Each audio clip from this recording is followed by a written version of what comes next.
Welcome back, everybody. Welcome back to Berlin. It's a tiebreak day today, so we have two tiebreaks to figure out who's going to be another two semi-finalists. We already have Hikaru Nakamura and Amin Tabatabai waiting for their opponents in the semi-final. And today we have two rapid and Blitz and possibly Armageddon matches between four players, right? So Mamedyarov will face Vincent Keymer, and then Wesley So will play against Sam Shankland. I believe Mamedyarov has the white pieces in the first game, and then Shankland will have white against Wesley So in the first game as well. Yeah. Okay, so Jessie enjoys her day off today, so I'll be commentating alone for you. Hopefully it works. Yeah, let's once again brush up a little bit on the tiebreak rules. So it's a mini match of two games, two rapid games, 15 minutes plus 10 seconds. So there'll be a break in between the games, right? Then, if in case of a tie, and since we have two matches, it's very likely that one of them will finish 1-1. So in case of a tie, we will have the additional Blitz mini match. In this Blitz mini match, once again, two games, and this time it will be 3+2 time control. Then, if it's a tie again, there'll be 5 versus 4. There'll be drawing of colors, yeah, so-called Armageddon or whatever it's called, sudden death game. So, well, inevitably the winner has to be determined. Therefore, they'll play one game where white gets an extra minute, black gets the draws. Yeah, and everything pretty standard. Yeah, we still have a bit of a. Yeah, I believe it's sort of a mistake on a big screen, right? So the time control is not 1 hour 30, but 15 minutes plus 10 seconds. As soon as the game's going to start, it's going to be fixed. And I'm guessing, since I'm kind of doing it, kind of co-hosting today's stream with myself, right? And we have two games. So I'm guessing let's try to concentrate on one of them. If it goes kind of too slow, too boring, then we might switch to the other. But for the time being, I believe that will be the game we'll be focusing on. So Mamedyarov against Vincent Keymer. It's quite an interesting, way to this tiebreak, right? Shah only won one game, right? And basically that's his one and only win in the entire Grand Prix, right? He made all draws in Belgrade in the second stage, and now. Well, I think our camera just got blocked entirely. All right, so Shah only won one game. Keymer, after a disastrous performance in the first Berlin leg, this time he was much more convincing. Won against Daniil Dubov, lost to Shah, but then in the last round yesterday he has won against Lenier Dominguez. Okay, so, and as you can see, the time control has been fixed. Mamedyarov chose to open with d4, c4, and after knight f6, e6, he went for g3. g3, bishop b4 check, knight went to d2, and then d7, d5 was the last move. So potential transposition to the Catalan with bishop b4 check, and that's an interesting choice, because I mean, with the usual moves order, and the usual moves order would be knight f3, d5, g3, right? Then after bishop b4 check, knight d2, one has to take into consideration the capture on c4. While in let's say, in the moves order that's played in the game, white can play bishop g2, exactly what Mamedyarov is doing, and then d takes c4 is not that attractive because queen a4 wins white a piece, right? So after bishop g2, once again, compared to this line, after knight bd2 with knight on f3, black can capture on c4, and that's a serious line. White has the compensation, but black is a pawn up. Over here, after bishop g2, you can't really take on c4 because check, and you lose the bishop. Therefore, black already has castled. Black has castled. Now you can play knight f3, and I'm guessing it's different.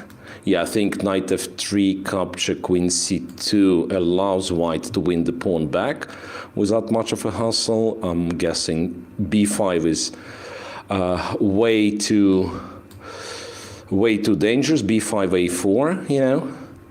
Oops.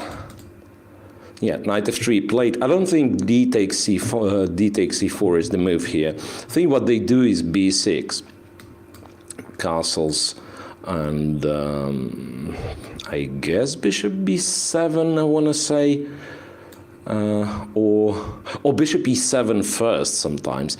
Yeah, so basically the thing is, well, Kama captures on c4. That's interesting.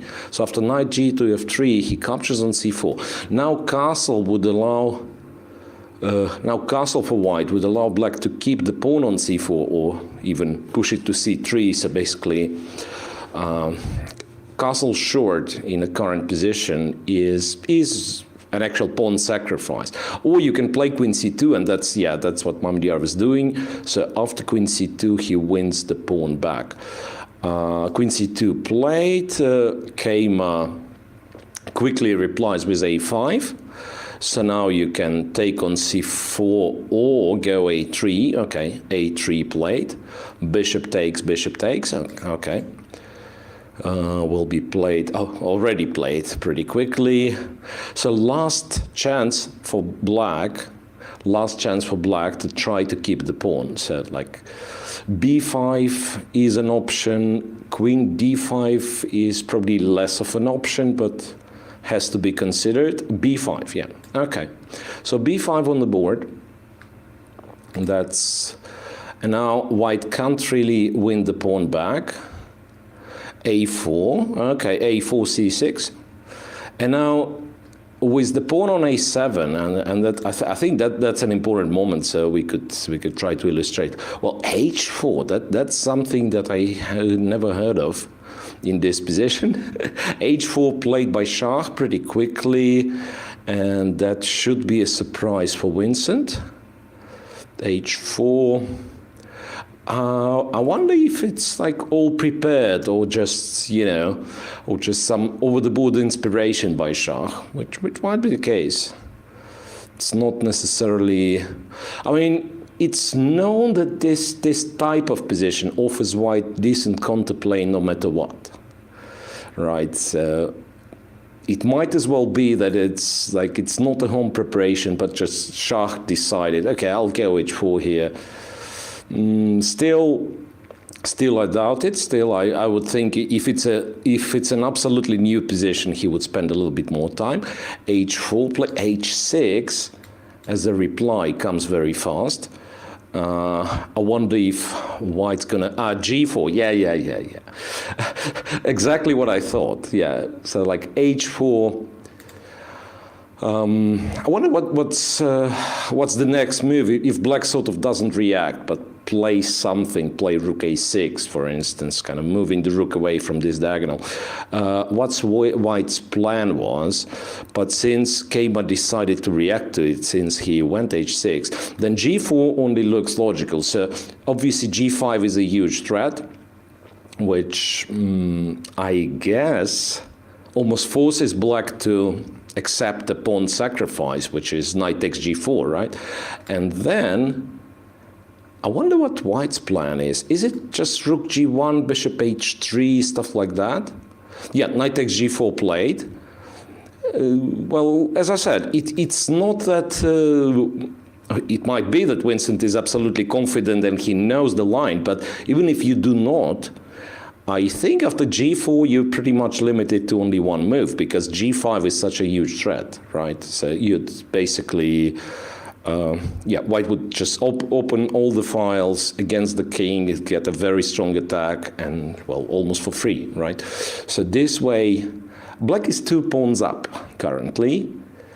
Hang on a second. So after c takes, a takes, c takes is not possible, right?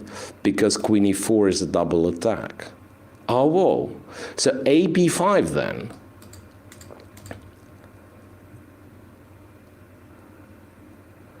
A b5 seems to be the move, and then c takes is not possible due to queen e4 with the double attack on the rook and the knight. But perhaps you can play something along the lines of bishop b7, and that would in a way resemble the Grishuk line, as I call it now, the line from another Catalan, right? Without the checks, as something that Alexander Grishuk has discovered, and then quite a lot of players has played already. So Mira, who has more fans, Keima and Shark combined, or Wesley? That's a nice question. I don't know. No, seriously. I mean, speaking of fans, Shark obviously, the thing with Shark as well as Keima, I think it's very limited to sort of within the nation community, right? So, for Shark, I mean, you ask any guy from Azerbaijan, do you know Shark Mamediyarov? And the answer is yes, right? I mean, if the person is remotely interested in chess, then yeah, they obviously know who Shark Mamediyarov is.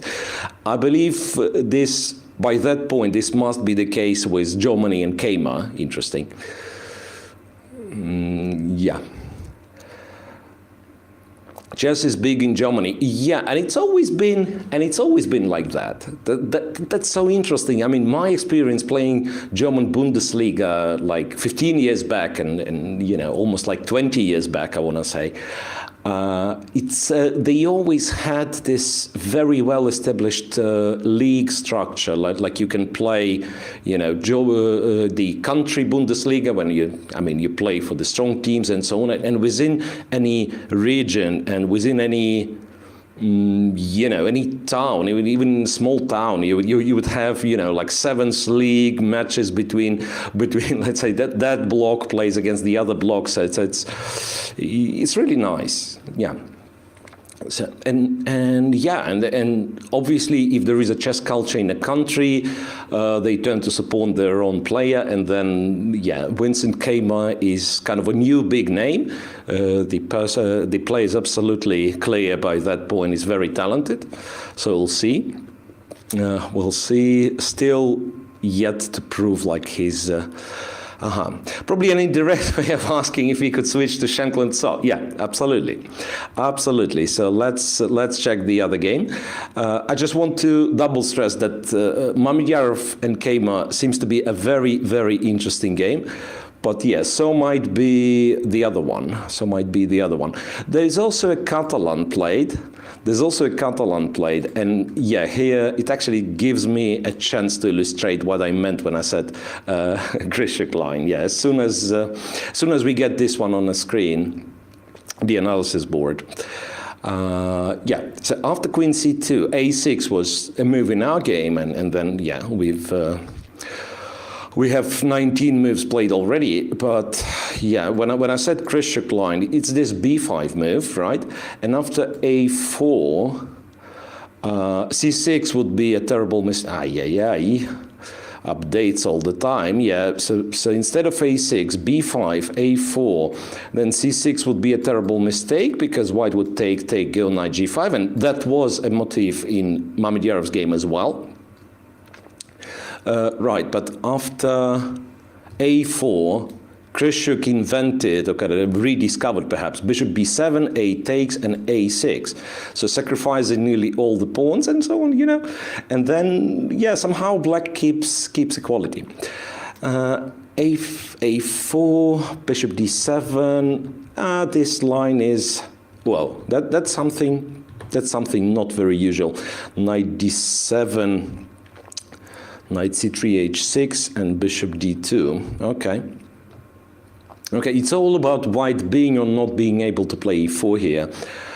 Queen c2, because an immediate e4 would run into knight c5, I believe. Yeah, so using the pin on the d file, knight c5, then capture on c3, then capture on e4. Yeah, so therefore white needs more preparation, queen c2, and then, interestingly, black, he could have taken on c3 and went bishop e4. That's the other line. That's you know, trading one of the bishops for the knight is probably a must in this position. But you are free to choose which bishop to trade. So bishop c3, bishop e4 would have been playable, but what Wesley does also makes a lot of sense. So bishop f3, and c7, c6. So white has a pair of bishops. White has kind of you know, flexible structure, can play for e4, d5 one day. But on the other hand, like black's position is extremely solid. Black's position is extremely solid. Well, by the way, rook e to d1. So white starts removing all the pieces from this pin line, right? So bishop e7, bishop e3, knight a2, kind of forcing the bishop away, and then bishop d2. So, what I was saying, black is very, very kind of extremely solid in this line. b4 square being under black's control is important, and also like playing e5 one day is very, very serious. To such an extent that he might consider playing e5 here, you know, and if you take on a5, because otherwise it's sort of awkward, right? Like how do you defend? Okay, there is an answer to my question. Bishop c7 was already played by Wesley, so, and then knight goes back to c3. So I wonder if you actually repeat the moves, bishop d6, he could, yeah, bishop d6, and well, aiming at b4 square, and white goes knight a2, and black goes bishop c7. Let me read the chat message. So Shah was number 2. Maybe it does not have that performance. Shah and Rajabov, 2 kings.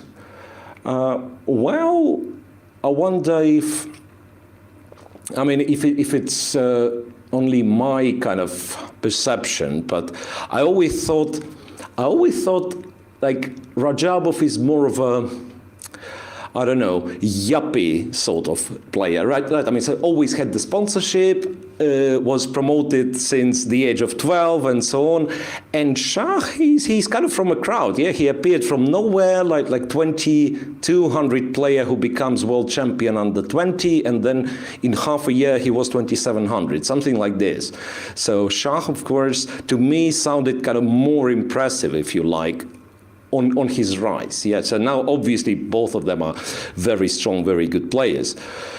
Yeah, by the way, those of you who requested Shankland and Wesley Saw, that's your punishment. I mean, the guy's repeating moves, so very likely it's gonna be a draw quite soon. So I suggest let's go back to Mamedyarov. Let's go back to Mamedyarov and Kama, because that's such a sharp position there. After knight takes g4, Shah actually went knight e5, so he's not interested in a b5, helping black develop. A b5, once again, a reminder, would probably be answered with bishop b7. So knight e5. Now, I wasn't sure what would happen after queen d4. Oops, like queen d4. Maybe it doesn't work at all. You can do this. That's interesting. So bishop c3, queen f4, because you need to protect the knight here. Yeah, so queen f4, e3, f2 is protected, queen f5, bishop e4, and white apparently just wins. I mean, technically black is still alive after queen h5, but it's kind of way too many promising options for white. Way too many promising options. Like even trade the knight's take on b5 looks scary, yeah. So I don't think, oops, no, queen e4 is too much. So I don't think queen takes d4 was considered for too long.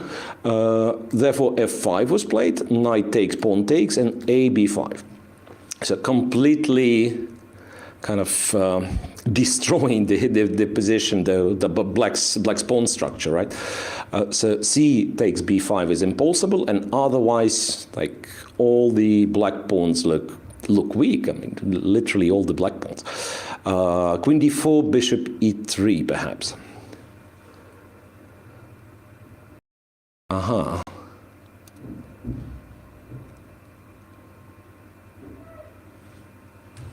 I didn't really get the question which is currently on the screen, to be honest.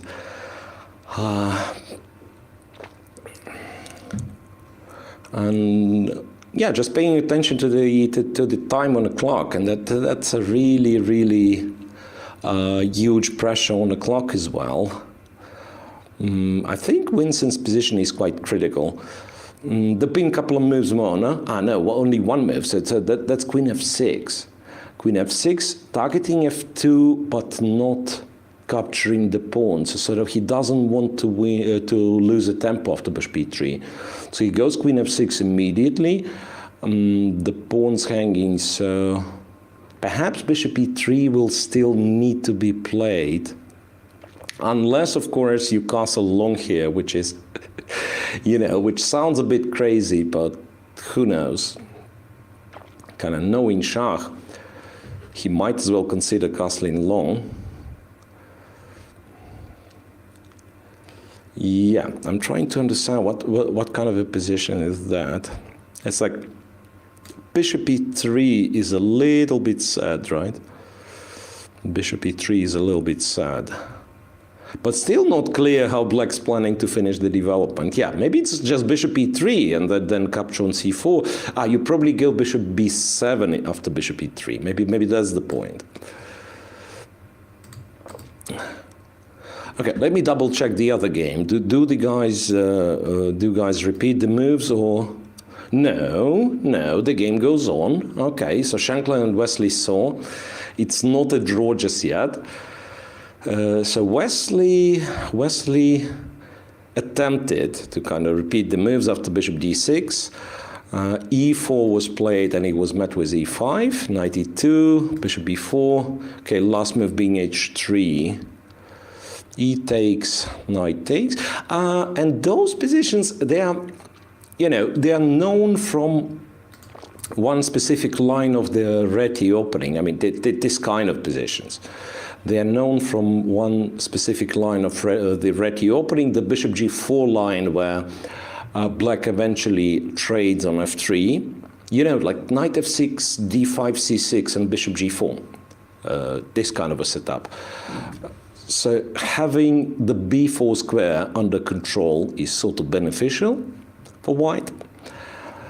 Sorry, for black, obviously. Yeah, black controls the b4 square. So it's sort of beneficial for black, and a pair of bishop, like white's pair of bishops, is not that impactful, interestingly. So it only kind of tells if you are able to get something like f4 and e5 going. And other than that, the bishop on f3 is not very impactful, and you might as well argue it's just a bad piece, right?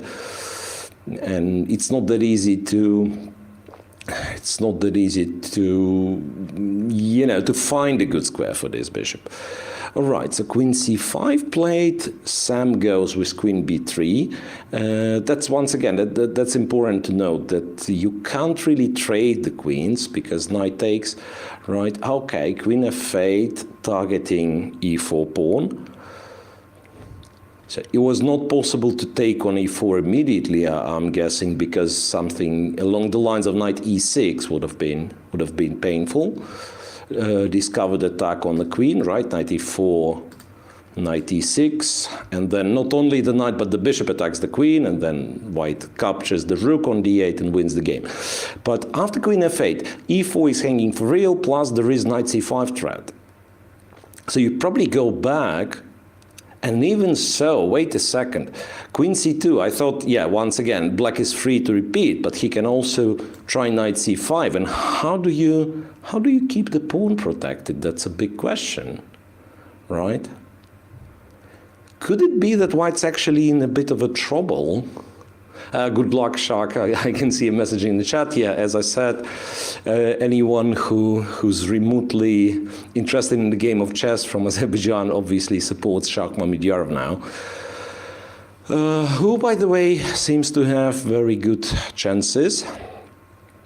And I'm not sure about this game. Yeah, queen f8, knight c5 is a big threat. Knight takes e4, maybe a bit less of a threat, but still. Yeah, white might be in a bit of a trouble after that. Yeah, so that's really critical. Queen c2, and okay, queen c5 apparently just makes a draw. But how about knight c5? I'm yet to see the move, to be honest, because e4 is not that easy, if possible at all, to protect. It's a move like knight f5, and then black just takes, right?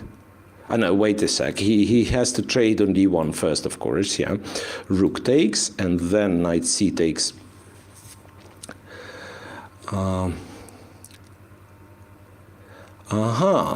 Such a difficult position, but evaluation is equal. Any other options to estimate the chess position? What do you mean? I mean, how do you go about position evaluation? If we are talking Mamedyarov's position, I'm afraid it's calculation only, right? I mean, you probably start with the basics still. You gotta check the material, and if someone's rook up, it obviously makes difference, right?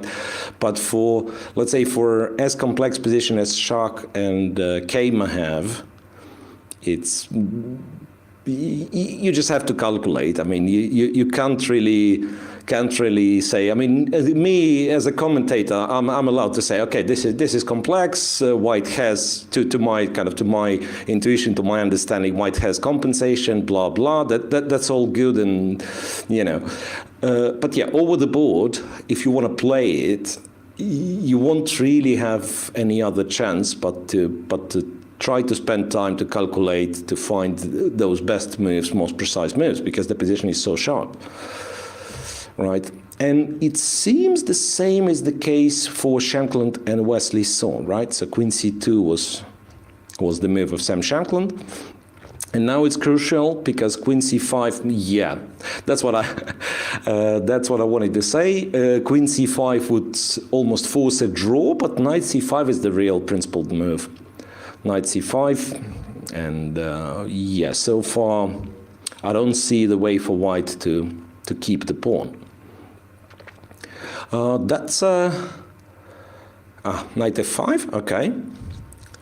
Okay. So Sam actually plays it quickly. Let's update on what's happening. Knight f5. So one more time, what happens if black captures on d1? You probably take with the rook, right? And knight e4. It's not like white is completely lost or anything. He can still play it on, and yeah, I just wonder what the move is. Rook d4 is interesting, you know. Rook d4 is quite interesting. Point being, you attack the knight. But then queen c5 happens. Queen c5 attacking the queen and the knight on f5 after this trade. Initially I thought this is a very interesting position. Knight takes on c5, rook takes b4, and then the knight's going to be taken. But after rook b4, black has rook e3, kind of counter punch. And yeah, and black is just better because you can't really, I mean, the rook on b4 is hanging. If you take e3, black takes b4. If the rook goes somewhere, the bishop on f3 or the bishop on f3 is hanging, plus there is rook e1 check as well. So this tactical sequence works for black nicely. Knight c e4, yeah, that's what he does. That's what he does. Bishop d4 was played by Shankland.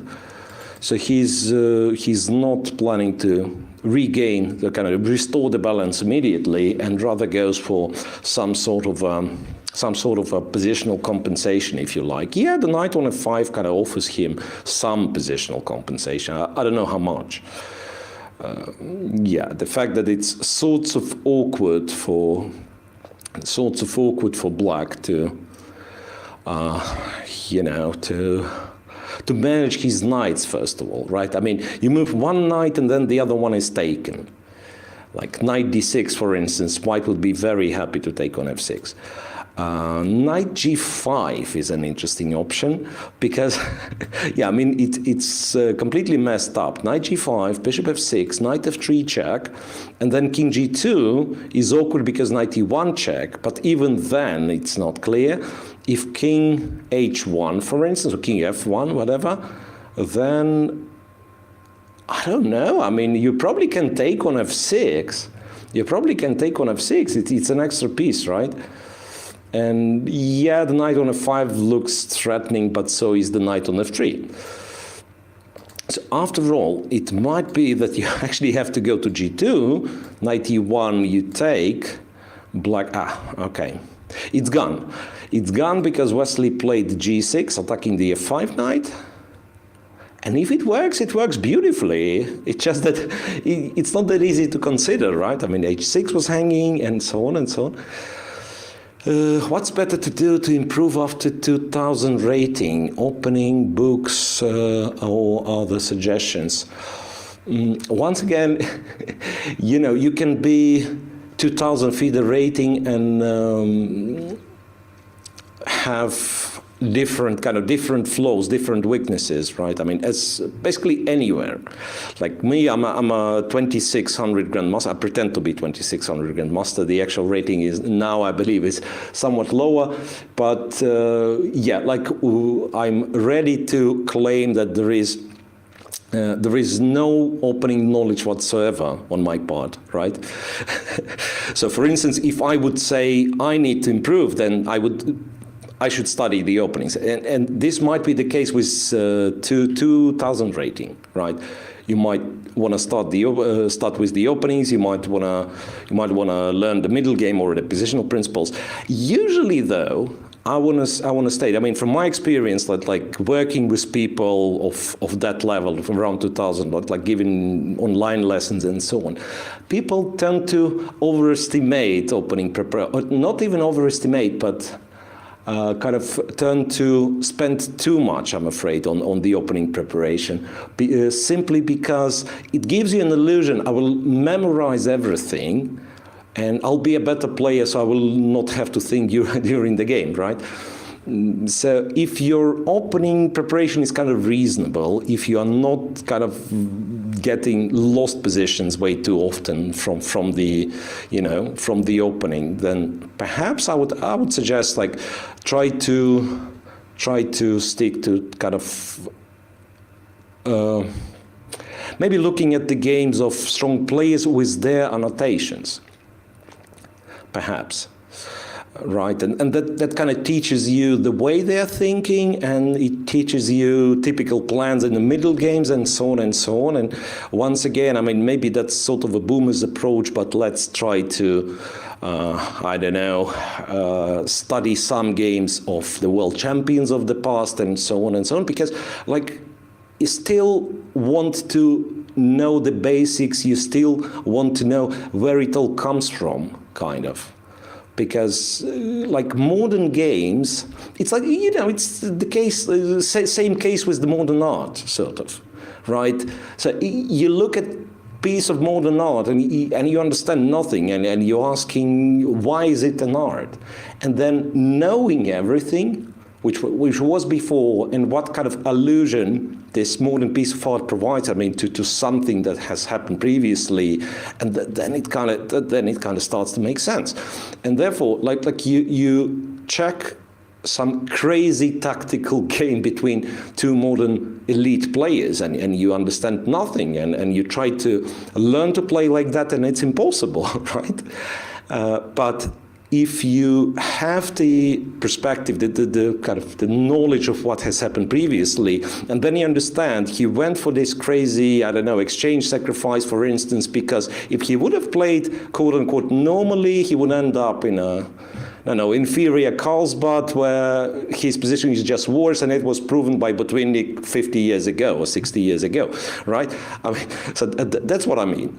So some people say, okay, Nimzowitsch books are no longer valid, and a lot of stupidities mentioned there, and I partially agree, but without studying kind of the basics, without studying chess in, the previous kind of previous generations, if you like, you can't really progress, I'm afraid. At least that's my take. Okay, so perhaps I have to stick to the games a little bit more. So what's going on here? G6, knight just went back to E3. Knight c4, queen e7, bishop g2. So as much as I wanted to pretend that, everything is clear, nothing is clear. It's, it's a position where black is a pawn up, and, has to be better. Has to be better. Black has to be better, but it's far from being decided, right? So a pair of bishops, which gives you, at the very least, a chance to bail out into some sort of opposite-colored bishops if the opportunity presents itself, still gives white reasonable chance of survival. But one should not be fooled. Black is better. Bishop c5. Yeah, I was looking at bishop c5. I was wondering if this is possible at all, because, if it works beautifully once again. If those bishops are traded, then. Wait, what? Yeah. Bishop c5. Mamedyarov's totally winning now, so let's switch to Mamedyarov's game. Yeah, Wesley might be winning as well. It looks better for Wesley. And Mamedyarov, you say totally winning. Okay, let's see. That was fast. Yeah, that was fast.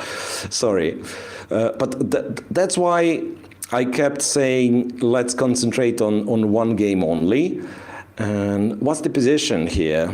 It's that's indeed completely winning, because bishop e5 is the big threat, and as I think I've mentioned in one of the broadcasts, people tend to kind of not understand that as long as it's a middle game, right?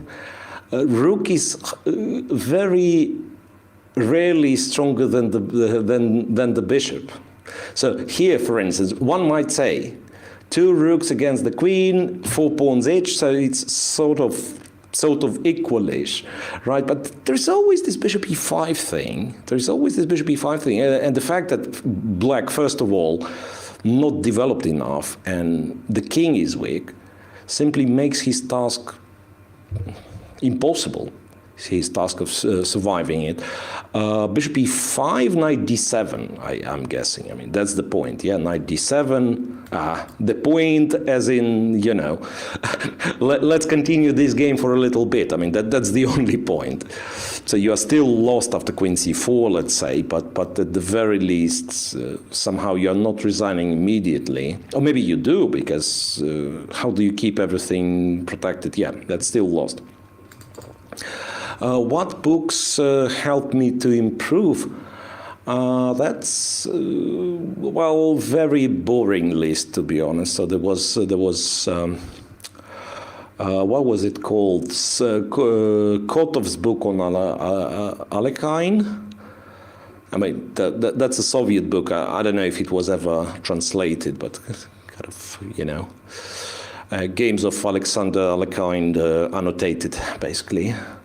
And then I got my hands on Dvoretsky, and then, analytical and critical works of Mikhail Botvinnik, which was 4-volume book. And by today's standards, anything that is mentioned here, you can question, you can, run those lines through the engine and understand most of them contain mistakes, but that's exactly what I'm talking about. So when you look at high-quality games, and those games are still relatively high quality, So if you look through the high quality games with annotations from the players, so you not only like you see those lines, but you understand the thought process behind it. Kind of. Yeah, and Mamedov similarly finds another tactical solution. So after bishop e8, bishop e5, knight d7, he does not capture the rook, but rather the pawn on c6. After knight e5, he captures on e8, and here we go. I think he's just completely winning. I don't even know if it makes sense to continue with black, because rook's hanging, knight's hanging. Rook b8 doesn't really... Knight d3 check, okay. What's here? Knight d3 check. And rook g5. Ah, okay. Okay. A bit awkward, right? A little bit awkward, but should be good enough. I mean, if you just take rook f3 and... I mean, you could go to b1 even. Could go to b1. Oh, he captures with the queen. Interesting. Yeah, so to have c3 square for the king, right? After rook f3. I mean, he can take on e6 as well, but he could also just go king c2. After a check, go king c3. He's a piece up after all. So Shach's winning, and I wonder if Wesley wins, because here Kama will be white, so perhaps still a chance to equalize. If Wesley wins with black, that's pretty much game over. And I want to say against more or less any opponent, interestingly. It's not that Sam Shankland is not capable of beating Wesley with black. I don't know who he is. I mean, Magnus Carlsen would find this task very hard.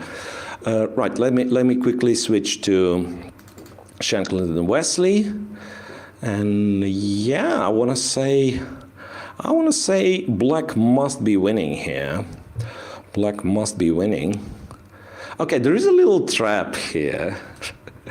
If black goes bishop h2 and knight e4, oh, well, actually, is there a trap? No, he goes for it. Yeah, knight e4, rook takes f7.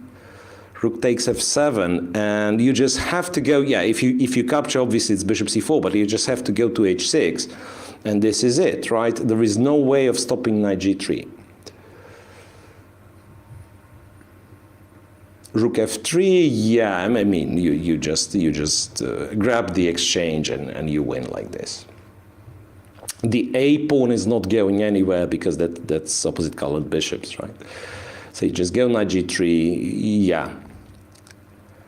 Yeah, absolutely winning. And Shach won his game, yeah. Shach won game 1, and Wesley is winning game 1 as well.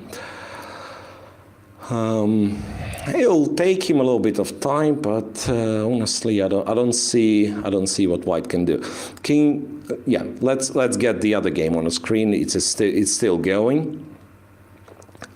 Right. So after a6, king g5, king h4 looks decisive.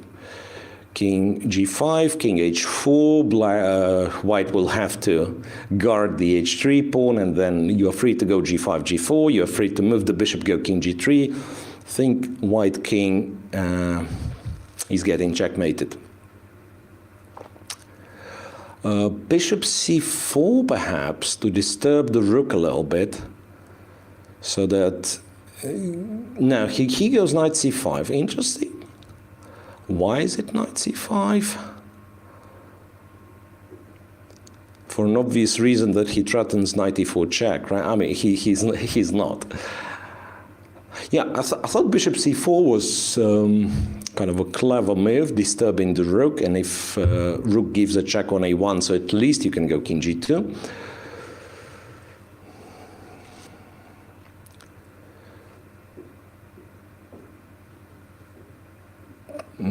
Bishop f1, but now you just go bishop f2, I guess. Force the knight to move, then you put the bishop on a7 or whatever you like. I mean, so that the a pawn is no longer dangerous, and then you go king g3, and then you win. I guess that should be it. That should be, oh, bishop b8. Yeah, bishop b8 makes sense as well.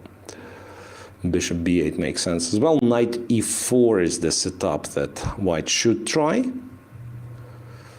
So that at least kind of locking the king down, but then, yeah, then g-pawn goes forward and decides the game. Basically, black is an exchange and the pawn up, I want to say, even though the a6 pawn is on the board, but it doesn't do anything. Why do we still have... Oh, no, okay, so that's better now. There were more questions about kind of improving not being 10 years of age. Yeah, I don't see anything wrong with it. Don't see anything wrong. It's you know, I mean, on one hand, I'm constantly talking about myself being sort of retired and not coming back to the game, but it's not the age. I'm guessing it's not the age. It's, you know, kind of number of ways you play chess, you know, or something like that. That, like, at some point you kind of reach some sort of burnout point, if you like. Yeah, that, like, why for instance Kramnik stopped playing chess, even though he's still I mean, if he would be back to the game, he would still easily make it to top 10. That's my opinion, you know. Okay, Wesley wins and no surprises there. So yeah, so what I wanted to say, I mean, perhaps at some point you kind of get sort of a burnout feeling, unless your name is Boris Gelfand or Alexander Belявsky. You know, there are older players with incredible love for the game, and that has to be praised, obviously. But yeah, but if you're sort of in your retirement age and you just started playing chess and you're enjoying it, so why not? I mean, there is absolutely nothing that should stop you from improving. Okay, so two decisive games at once. Mamedyarov beats Kama, and Shankland loses to Wesley Saw with white. So Shankland, I'm afraid, will have a very, very hard task. Kama will have a hard task as well, but at least he has the white pieces.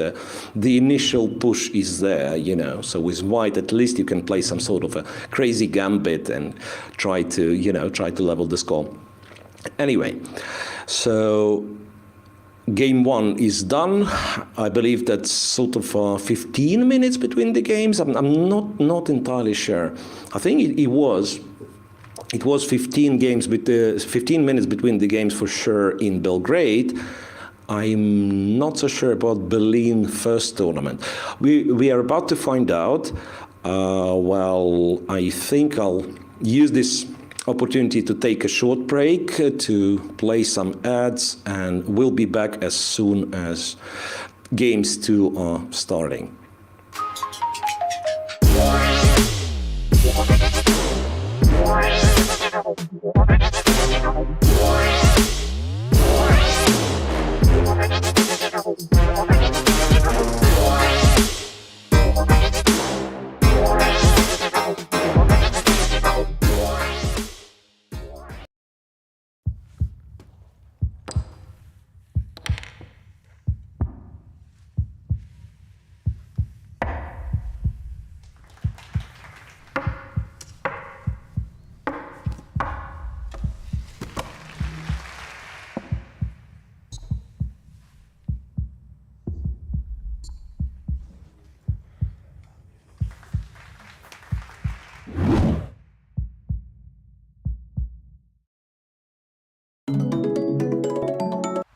Hi, I'm Vidit Gujarati. I'm 27 years old, an international chess grandmaster from India.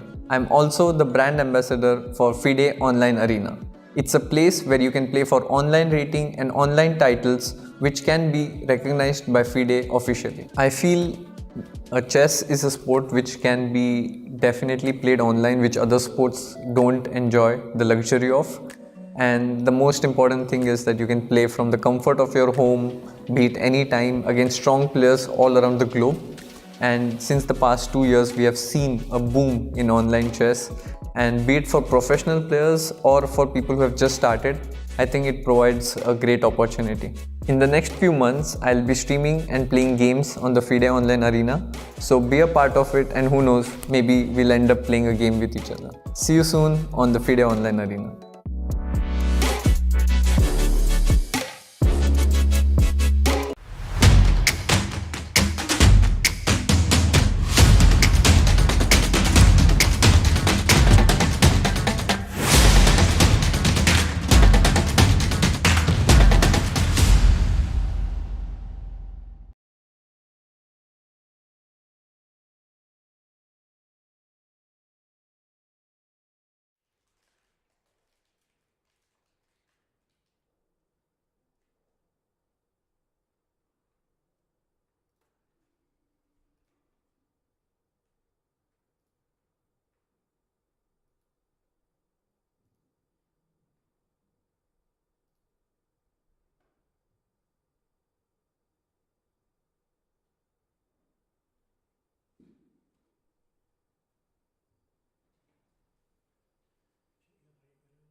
Removing the tables tonight, yes? Yeah, tomorrow morning actually. Can this table be left? This one? Just this one? You need it. Just in if there's a playoff, yes. Yeah. Okay. If there's no playoff, we'll At the remove very it. worst, if there is a playoff, we can bring in tables. Yeah, okay, yeah, that's fine, Okay. yeah. So we'll remove and then. Yeah. Okay. Yeah, you remove it, if there's a playoff, we bring one We'll back. remove and if we need, yeah. I mean, fingers crossed there won't be. Yeah, yeah. The tables are downstairs in the storage room anyway. So Oh, even better. yeah, so I mean it's very simple to.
lens, 750 millimeters. I guess you told me, because you prefer versus versus. No, no, space. Space. Astrophotography. Yeah, I remember. You showed me some photos. Yeah, Yes, did, very yes. nice. Did, yeah. Yeah. You know who likes astronomy?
Welcome back, everybody. Welcome back to the tiebreak day. We are waiting for the second rapid game to start. We had results in both games won. So Mamdyarov won against Kamo with white. Wesley So won against Sam Shankland with black. Quite possibly game 2 will be the end of a tiebreak day, right? If none of the players who lost will score back. And this seems to be a pretty hard task, right? Mamdyarov, with all due respect to Vincent Kama, Mamdyarov is the big favorite in this tiebreak, right? But at least Kama has the white pieces, so maybe some hope there. For Shankland, really, I'm afraid it's almost impossible to beat Wesley So when Wesley So needs a draw with white. Yeah, that's a big task. Obviously, Sam is going to try, but this will be very hard. Okay, and since the games have started, but before I'll actually bring up the analysis board, Kama against Mamdyarov has started with knight f3, in fact, and there's a queen's gambit, or I don't know, well, you see the position yourself. So bishop b7 leads to queen's gambit, bishop b4 is an option, obviously. What else? I don't know if Shah does anything else here. dc4 leads to a Vienna variation. c7, c5 is an option to play for a semi-Tarrasch. c7, c6. A bit of an unexpected move, to be honest. I don't recall Shah playing this line. Yeah, c6, bishop g5.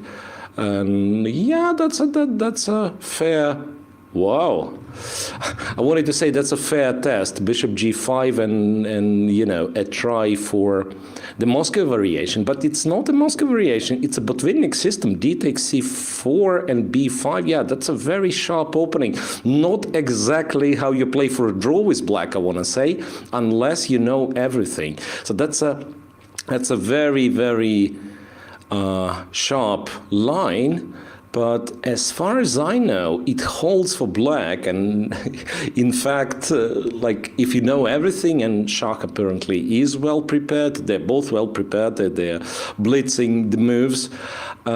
If you are well prepared for black, then maybe it's a good enough line for a draw. Well, for Shankland, as I said, that almost seems mission impossible. Wesley going for a Carlsbad structure with white, that's something absolutely depressing, I have to say. Yeah. So I think I'll get ready to have Mamedyarov's game on the board, and well, a short announcement, if you please. Yeah. So there is the arena tournament on 1st of April, the April Fools. Yeah. Please make sure to check it out. It's 3 o'clock. UTC, which used to be GMT for such a boomer as me. GMT is the the time label. Anyway, 3 p.m. UTC, there will be a prize online arena tournament on FIDE Online Arena. So you can, as the main prize, you win the chess set from World Chess Shop. And then 5 best players, I believe 5 best players will get, I think, a worthy prize, free, which is like 100% off, as they say, or basically a free subscription to FIDE Online Arena. And it's not only that you can play chess, but also their master classes, once a month with very strong players, and so on and so on. Okay, so just make sure, April Fools, make sure to make some funny jokes with your friends, and also try to join the online FIDE Online Arena tournament. Okay, with all that being said, I think we are somewhat behind, right, in this game's development. After bishop h4. G5 was played, the pawn was captured, nothing new here, knight d7, and then pawn takes, bishop b7, h4 was played, and Shah captured, no, not rook h4, pardon me, knight captures on f6, so that's what happened. That's what happened. Honestly, after bishop b7, g3 is the move that I kind of know, right? g3 is the move. Anything else, I'm not sure really. So h4, this must be a theoretical move, but Shah replied quickly, and then came a thinking. So I'm not sure how deep this h4 was prepared. I'm not sure how deep this h4 was prepared, because yeah, it seems that it did not take Shah by surprise. He captured on f6 relatively quickly, which you probably don't do if it's a big surprise, you don't know what to do next. And yeah, now Keima is thinking. He has spent more than 2 minutes already, which is I don't know how to look at this, because on one hand, you would think if h4 is the preparation, and after knight f6 your opponent starts to think that you've done something wrong, right? So knight f6 is probably not the move. So that's what I would think. On the other hand, I do not necessarily see what's wrong with knight f6. Is it some sort of straightforward queen f3, bishop e7, and then I'm not even sure how you go from there. I mean, you could have captured b5, maybe knight b5, strangely enough. Maybe knight takes b5, but then even a move like this, c takes, queen takes b7, and that's sort of awkward for black, but he has this queen d5 move. And I think this must be fine. Queen d5, then spending a tempo with the queen doesn't make any sense. So I'm guessing you will have to trade, and then knight takes, and it could be that black is just better. He's a pawn down, but the knight's very well placed on d5, the queen side majority. I wonder if black is simply better here. Okay, but we shall see. For some reason, the game's not updating, which I'm not very happy about.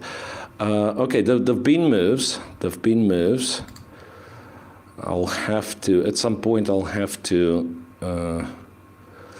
switch to the other game. Yeah, let's check Wesley So and Sam Shankland. I've declared Wesley to have control, but who knows? Who knows?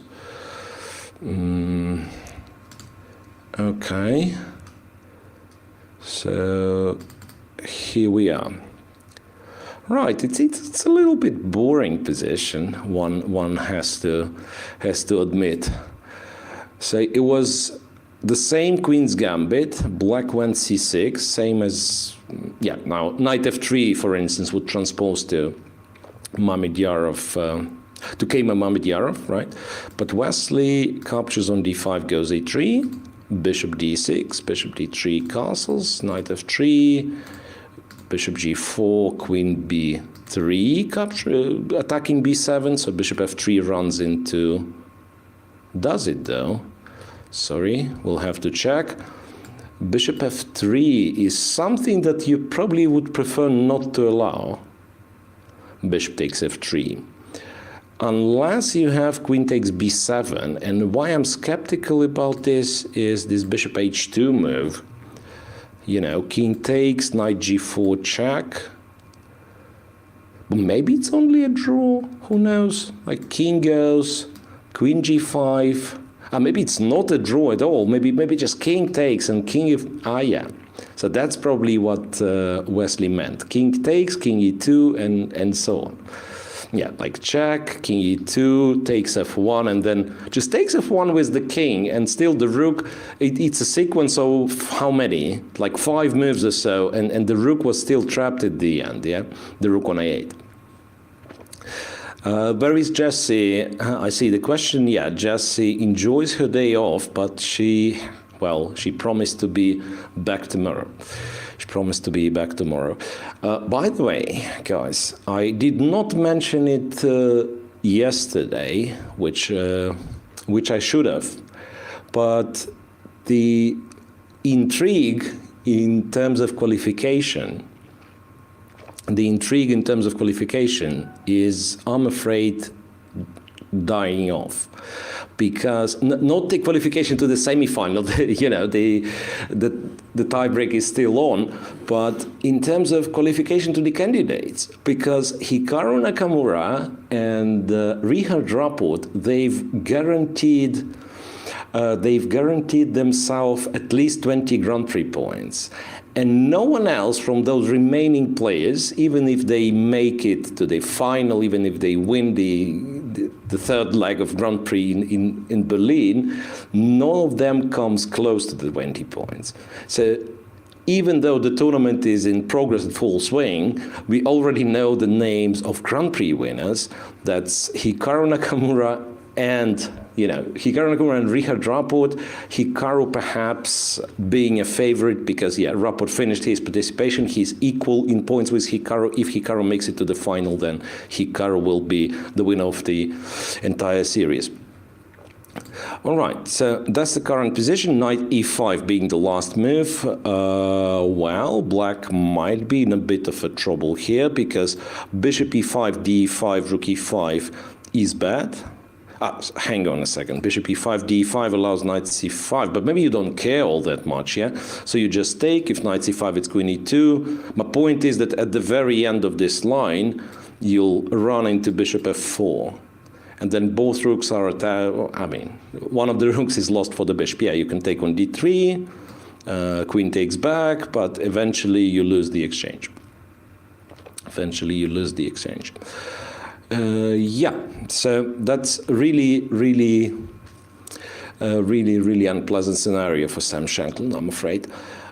You could, hang on a second. Can you try this? Maybe knight c5 is an option. Point being, if I take on c5, then bishop e5 actually seems to work for black. So knight c5 and maybe... but white moves the queen, same as in the previous line. And if you take Sorry, if you take on d3, white won't take on d3, white's going to take on g4. Yeah, winning this way. Black captures on e5. I don't think. Yeah. Okay. Is this what happens in Shankland game? Yeah. Okay. Okay. Now we are talking something. Because Shankland decided to sacrifice an exchange, which is quite interesting, I want to say. So bishop takes, queen takes, h2 is hanging. After g3, there'll be, a lot of light square weaknesses. After g3, black actually is going to take on d3. And it will be a light square bishop and a pawn for an exchange, plus a lot of light square weaknesses around the white king. So this certainly will be enough compensation, and possibly more than that. f4 is an option, of course, and probably should be played. I mean, I wonder if f4 is what you do. Alternatively, h3, but h3, one has to be sure that bishop h3 doesn't work. Or knight d3, bishop h3 for this matter, right? Bishop h3, rook h3, for instance. Yeah, that's you got it right. It's a threat of checkmate in one. Let's not forget there might be knight g4 as well. Like threatening a checkmate, the knight can't be taken because rook will guard h2, so f4 is the only move, then knight e3, It's a mess. I believe this specific line kind of works for white, but we shall see. And yeah, and we have another position on the screen, on a live board where Vincent Keimer is actually. I don't want to say he's better, because I have no clue, but at least got some chances. It's not, it's not absolutely safe for Mamedyarov. It's one very sharp position. It's one very sharp position. Thanks for your kind words when you're mentioning that you've enjoyed yesterday's stream. I did enjoy it myself, yeah. I wouldn't mind streaming with it one day. Why Dubov did not show his full potential? Do we know his full potential? He's showing what he's capable of, was capable of showing, and that's pretty much the case with every other player. And yeah, what went wrong? It's not a question to me. I believe you should try to ask Daniel. Yeah, something kind of doesn't add up. He has a lot of opening ideas still, right? He's very well prepared in the opening. But something kind of goes wrong later on. So now more comments. Christian, I don't know if, sorry if I'm misreading the nickname. Yeah, expected more from Anish Giri, was close to winning the last candidates tournament. Was he? I'm not sure if he was, right? Still kind of young, seemed in control.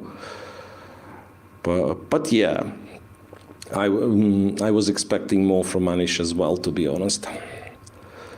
But yeah, it was one game yesterday, right? Would he win this game instead of losing, and he would be in the semifinals, and we would say, okay, Anish, go. So it's the system. It's the system which is very tricky, where basically it's sort of a knockout, right? it's double round robin, but one game is really impactful, and therefore it's really hard to tell how successful, let's say, the player was, if it only narrows down to one last game. But yeah, I would agree that Giri. Usually you would expect more from him. Okay, so Mamedyarov and Keimer. Will not go back because that's way too complex to analyze. Just want to say that current position looks like, yeah, white might get White might get a chance. So Mamdyarov goes f6 in order to try to play e5 to break in the center. Yeah, obviously he has a mass of pawns in the center, so wouldn't mind trying to break through. The question is, what do you do with white? Where the king is going? Okay, that's an important question. So perhaps you just castle long. My guess would be that you are not trying to stop e5 here. You are not playing f4. But you just castle long, you allow e5, and then you try some f4, g4, and so on. Yeah, like after f6, e5 is an idea. I'm guessing f4 would still allow e5 if black wants it. Black could also think of giving a check, and then say king f2. Well, maybe king f2 kind of works, yeah, because e6 hanging with a check, yeah. Yeah, maybe f4 then. f6, f4. There is an e5 move. Point being, of course, yeah, like capturing with the pawn is just uncomfortable because of d4, right? And if you trade the queens, it's a very, I mean, first of all, once again, some check and rook move, but then bishop g4 happens. Now, the original plan was to trade and play rook e8 and take on e5, and I'm not sure how to, kind of what to think about that, right? So rook e8 is there. There's also d4, which might be, with all honesty, might be stronger than rook e8. So the problem I have with rook e8 is that it's hard to assess something like this. Castles long, rook e5, and then bishop f3, for instance. And like the feeling, the gut feeling is it's got to be a draw somehow. The pawns are not as dangerous as they might seem. And maybe d4 just leads to a straight up draw. Takes on b7, and then if white wants anything, he has to keep the keep the h pawn by going g4. But then, who said that it's white's pawns that are more dangerous? Yeah, like black has pawns of his own, right? Yeah, so perhaps in reality this situation is balanced. But yeah, at least some fight. Mamdyarov's a little bit low on the clock. Yeah, castles long. Castles long, makes sense. e5, I guess, is a logical follow-up to f7, f6. And then white has some options, like bishop g4 even. Maybe just push the pawn. Yeah, so this will go on. But yeah, for the time being, let's switch to Wesley So and Shankland, because it is also quite sharp, and maybe Shankland has chances. So at least, I have no clue whatsoever about the objective evaluation of that, or the position I've seen last time we've been to this game, So and Shankland. But at the very least, the balance is broken, because, it was an extra exchange for Wesley for the pawn, and then Shankland would try to create some kingside threats.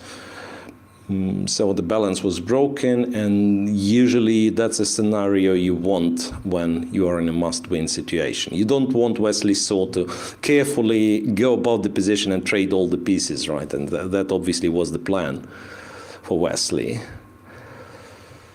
Okay, so let's switch, right? e5 played, f4 played here. Now Shah will spend some time thinking what to do about the structure in the center. I don't think you go e4. I mean, it might seem that it's a protected passed pawn. It is a protected passed pawn, but after g4, white seems to be able to get g5 in, and then he has two connected passed pawns, while black's pawn's formation is blocked for the time being. So g4, g5, and in this case, it looks promising for white. So if I'm playing black here, I would probably try something else. Rook e8 might be still a move. Keima seems to be getting better, but he's getting older, has a lot to learn. I mean, honestly, if you'd ask me what's missing, like for Vincent Keima, right? I mean, he's obviously a very strong player already, and he is getting better and kind of getting older. What's his age? Like 17, 18, so you still can't really claim he's an old guy, right? It's just that, you know, to be among the very best, apart from learning every aspect of the game on a decent level, or more than on a good level, you need something extraordinary in one of the elements, right? Like we think Mamedyarov, tactical abilities, you know, crazy attacks, stuff like that. We think, I don't know, Ali Reza, then messed up positions, unusual maneuvers, stuff like that. And for each and every player, I don't know if I'll be right, but I can come with some sort of hypothesis on what this specific guy does better than the average elite player, right? For Keima, there is no such thing yet. So he's a very good player, but you know, kind of well-rounded and not yet extraordinary. Pardon me, once again. I mean, the guy is still young, so he still has chances to improve. Yeah. So can we really switch to the other game, Saw and Shankland, because here, wait, what? Interestingly, the engine, as I said, I mean, I have the engine which kind of writes notes after the moves, right? The engine doesn't like what Shach's doing and claims that white is much better. So there might be chances for Keima, which, to be honest, originally I wasn't very optimistic about his chances, but who knows? Maybe there is a chance for Vincent. But yeah, let's go to other game. If it's still in progress, of course. Can we? Like, really? Guys in the chat, yeah, just type Wesley and Wesley and Shankland. Maybe they'll make it happen. Alrighty. So after f4, by the way, remember me looking at h3. Turns out h3 would not work because a capture and then an intermediate check on g5 was very strong. King h1 and queen to c8, attacking h3, and I believe after king h2 you do have knight g4 check. I guess that would be the trick. That would be the trick. Knight g4 check, then pawn takes, queen takes. It's a checkmate. Not even going to debate about this. And white has no move because after king h1, anything works basically. All right. So f4 was played, queen d8, b4, forcing this trade, bishop f5, queen d4, b6.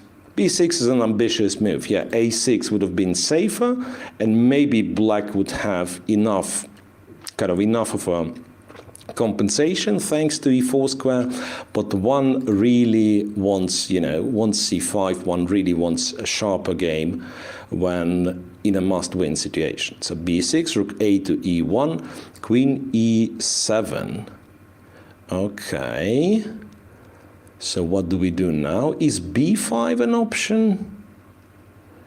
Could it be that he missed b5? I'm asking myself.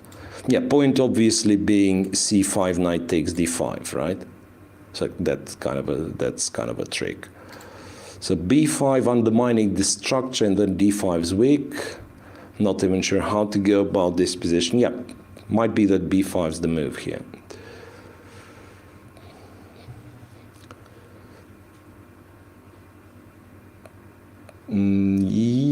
Yeah, I can see a comment of Patrick Wasson that is, I hope. Yeah. So Sam needs to find opening or create something in order to grind out the win.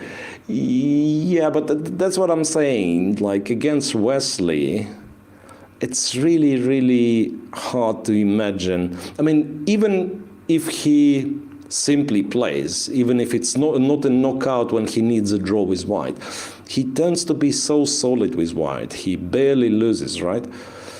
And yeah, with all due respect, I don't think Shankland kind of has the opening repertoire of such a caliber that you can put problems with black against Wesley So, right? So I don't know. Honestly, nobody has. Like really, like if you think, okay, Magnus, right? But still, what do you do against the Queen's Gambit if you want to play for a win? What do you do against 1d4 if you want to play for a win? What do you do against anything if you want to play for a win? Right? So same discussion that why the evaluation is so high for Wesley, I guess because of b5, but I might be mistaken. Queen e5. Okay. Queen e5. I don't quite get it, because black can play queen d8, it seems. Or, the queen was on d8, so Wesley once again goes with this repeat queen go to d8, because otherwise it's a back rank check, yeah? You're probably not trading. Trading on e5 is just bad, because e4 next move. Yeah, so queen e5, forcing the queen back, and queen goes back to d4. Do I think Duda and Raput have something in common in their chess style? Might be.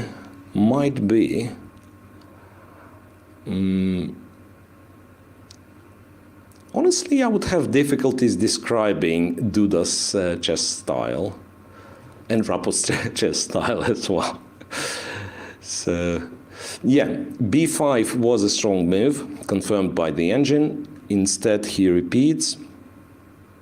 Knight e4. Knight e4, and then what do you do with white? Because this is something that black can play for quite some time, right? So you have the pawn for an exchange, and then c6. You should have no difficulties protecting, like rook f6 and queen d7. And to attack it twice, I don't think white is in time. Okay. So f5. That's... hang on a second. Queen h... Seriously? Queen h4? h3, queen g3? Isn't it... no. Wait. Queen h4, it's queen e5, perhaps. And then you protect it this way. Yeah, but honestly, I don't like what he's doing. It looks very dangerous. Queen h4, queen d5. Now one needs to play h6 at some point. Now one needs to play h6, and he does. Yeah. I don't like the way it looks for white, to be honest. Because this is exactly where, I mean, we call it an exchange, so kind of rook is better than the bishop, but is one of the white's rooks really better than the e4 bishop? I'm not sure. How do you prove that? By the way, I mean, just to mention that some sort of queen d6 was possible. Queen d6 was possible, and then rook f4 black at the very least can take. And g3 would allow rook h2, right? King h2 and queen h6. So in fact, he was planning for rook. He was planning for rook f4 after queen d6. Okay. Rook e2. By the way, in the other game we have the live position, like the smaller board. We have a live position. Wesley just blundered with rook e2. Is that real? Is he capable of blundering like this? I don't think so. but who knows? I mean, what do you do? Rook f4 with a tempo runs into queen h2 with a tempo. So if black wins an exchange back, it's just an absolutely winning position. So you could think of going g3. No, g3 is nonsense, right? Black just goes back to d8. So if anything, you start by giving this check, then you go g3, hoping for this queen to leave, and then you, no, queen g4. Yeah, I think he simply blundered. I think he blundered. And also, yeah, it turns out that already f5 was a big mistake. And now Shankland is a pawn up. His rook on h5 is awkward. But still, I mean, you should be able to return back, and then you are threatening rook h4 to free the rook to go on the fourth rank. Things all of a sudden, yeah, after all of my praise to Wesley Sau's play, I think all of a sudden he misplayed it completely, and now Sam Shankland has decent chances. King to h7, maybe a nice prophylactical move if I'm, yeah, h2, h3 finally. Playing h3, so h2 is no longer hanging, your queen is free, maybe some queen to c7 is an option. Mamdyarov, hang on. We have, yeah, the live board of Mamdyarov and Kema. There, it's strange. I don't think. Yeah, it's still Mamdyarov is in quite a bit of a trouble, perhaps, but should be holdable. At least looks like. Yeah, Sam though, Sam has decent chance. Rook g5, king h2, rook g4 is an option, right? No, Sam goes queen c4. I guess rook f2 is what you do. No, but that's big. That's big, and especially, I mean, it might have such a psychological impact on Wesley. It's like, you know, it's not only me who was skeptical about Sam's chances. I mean, I don't know how Wesley goes about the game, but I believe part of him at the very least was already kind of feeling himself in a semi-final, and yet you have to play the Blitz, and your opponent is sort of has psychological advantage after, you know, equalizing. c5, trade on c5, and yeah, White's problem is that you can hardly do anything. g4, kind of trying to lock this rook down. Yeah, g4 played. I guess going for a little trick of h5, queen f4 maybe. Do I think any chess rules will change in the near future? No, I don't think so. Don't think so.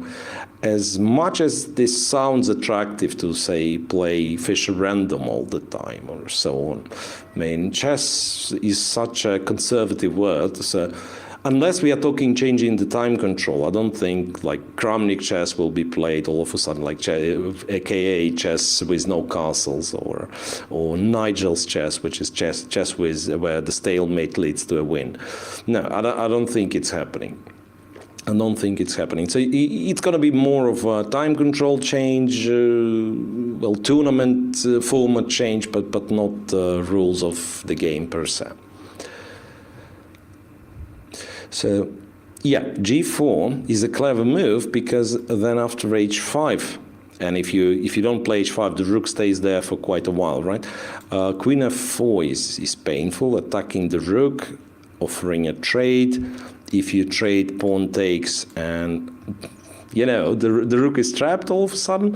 Queen d3, fine, but queen f4 and h4 is a threat. Queen f4 played, yeah. So feels like Sam sort of returned the favor. Queen d1, yeah. Cool and all, but how do you save the rook after rook g2 would be my question. Because h4 is still there, right? The rook is locked.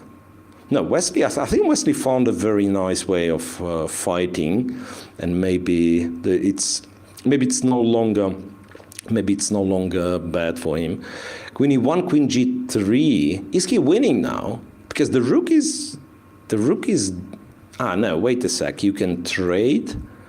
King takes, and there is h5. There is h5. Yeah, queen takes, king takes. h5 though, you start attacking, yeah, okay. h5, you start attacking those pawns, yeah. Rook, king f4 first, yeah, obviously. Force f6. Force f6, and then you go like rook c2, rook d2. So Wesley runs away with a draw, I believe, and wins the match. Instead of rook g2, by the way, instead of rook g2, there was an option of going rook f1, it turns out. Attack the queen, and after a check, you go to g3, and then h4 happens, apparently. So at least the compy was suggesting that that's winning. I believe in the right moment you play rook f2.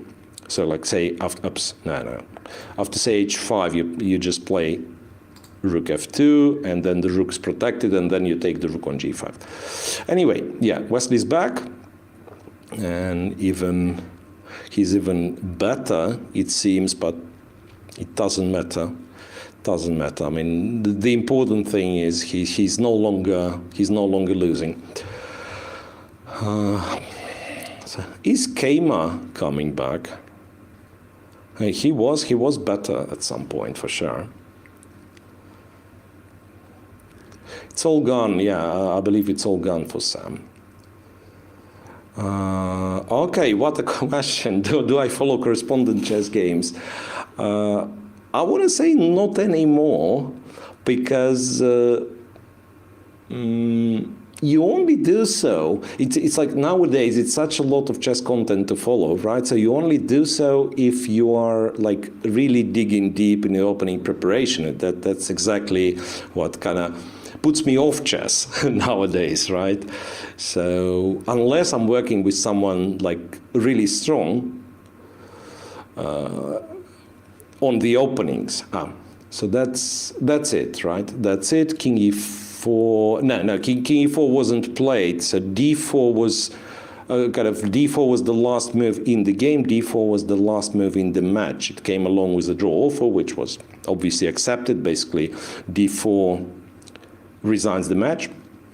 So there was no reason not to take a draw for Wesley. So. Okay, so Wesley is in the semifinals after this tiebreak. That means he's going to play with Tabatabai, and Keima with Mamedyarov. That's the position we have. That's the position we have. Looks like White's dominant. This pawn on h6, and then in the right moment, White's gonna just play g5, take with the king, go for some sort of a mating attack. Bishop d1 was very, very much to the point, the last move, so that now c3, White trades, and if the pawn takes, bishop c2 blocks the c-pawn. And Black has no time to kind of leave the 8th rank, right? I mean, if you think a bit, c3, you really want to create some sort of a counterplay, otherwise you're just lost because of g5, king takes, king g6, and so on, right? And therefore you probably do something along the lines of c3, White takes, you take back, yeah, c3 played. Mamedyarov takes with the rook. That's a bit surprising, because I thought something on the 8th rank is going to happen, but no. Apparently he's still fighting. Yeah, it is perhaps important to take with the rook, not to allow bishop c2, because that's exactly the way how something would happen on the last rank. Yeah, but White having the bishop on b1 h7 diagonal, the pawn on h6, and then the king on the 8th rank is practically checkmated. This way, at least Black stops the bishop from appearing on c2. So what do you do now? Rook b7? Rook e7 played. Okay. That's something. Rook e7, rook d3. All right. That's a sharp position over there. It's a sharp position. So check and h7 just wins. check and h7 just wins, and we are to see the blitz. We are to see the blitz. Yeah, well played by Kamer. Well played by Kamer. He levels the score. I don't know, there have been so many points in this game to kind of come back to and say, okay, Mamdyarov could have done this, Mamdyarov could have done that, but yeah, the score is 1-0, and that means the score in the match is equal, and that means more chess today. We will have a blitz playoff between Kamer and Mamdyarov. Okay, there was some question that I didn't answer. Is chess 960 the future? Like a very, very remote future, distant future. I don't think, I mean, it's a game, right? You can play 960, there is nothing wrong with it. Just that for the time being, I do not see it kind of substituting chess as is, right, with the usual starting position.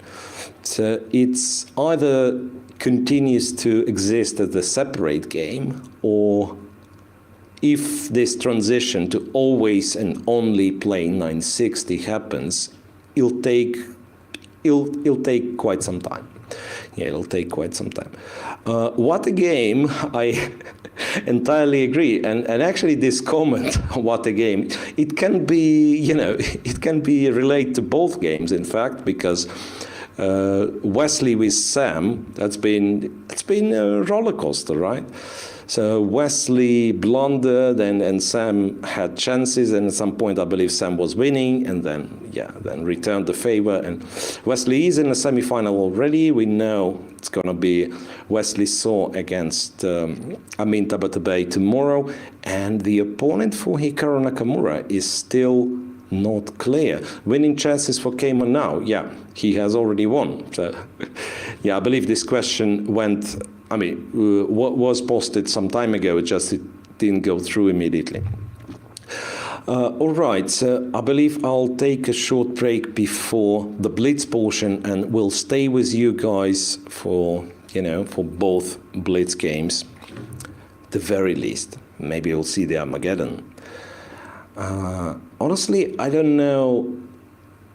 I mean, I do know Mamdyarov is very strong in Blitz. I do not know how good Kamer is in Blitz, but as I used to say when,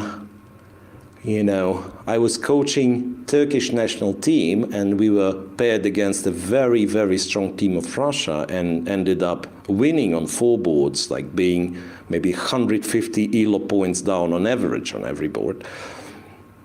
I said to my guys, I mean, it's a match between 4 grandmasters, right? I got 4 grandmasters on one side, 4 grandmasters on the other side.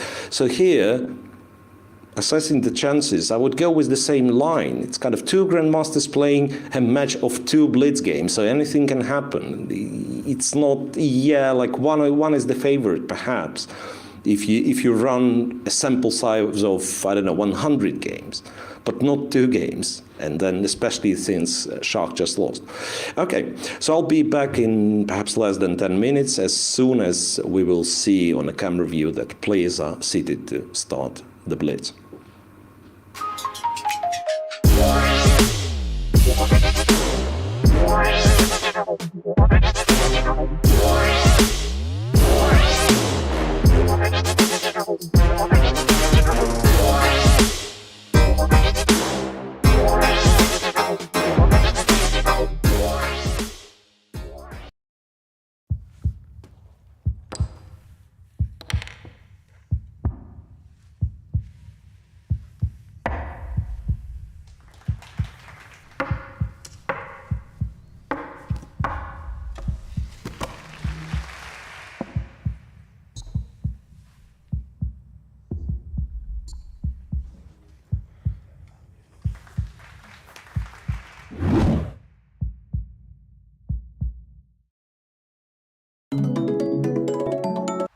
Hi, I'm Vidit Gujarati. I'm 27 years old, an international chess grandmaster from India. I'm also the brand ambassador for FIDE Online Arena. It's a place where you can play for online rating and online titles which can be recognized by FIDE officially. I feel Chess is a sport which can be definitely played online, which other sports don't enjoy the luxury of. And the most important thing is that you can play from the comfort of your home, be it any time, against strong players all around the globe. And since the past 2 years, we have seen a boom in online chess. And be it for professional players or for people who have just started, I think it provides a great opportunity. In the next few months, I'll be streaming and playing games on the FIDE Online Arena. So be a part of it, and who knows, maybe we'll end up playing a game with each other. See you soon on the FIDE Online Arena.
The match is over now, but it was really crazy match. What can you say about it? The first game, the second was so sharp. Were so sharp.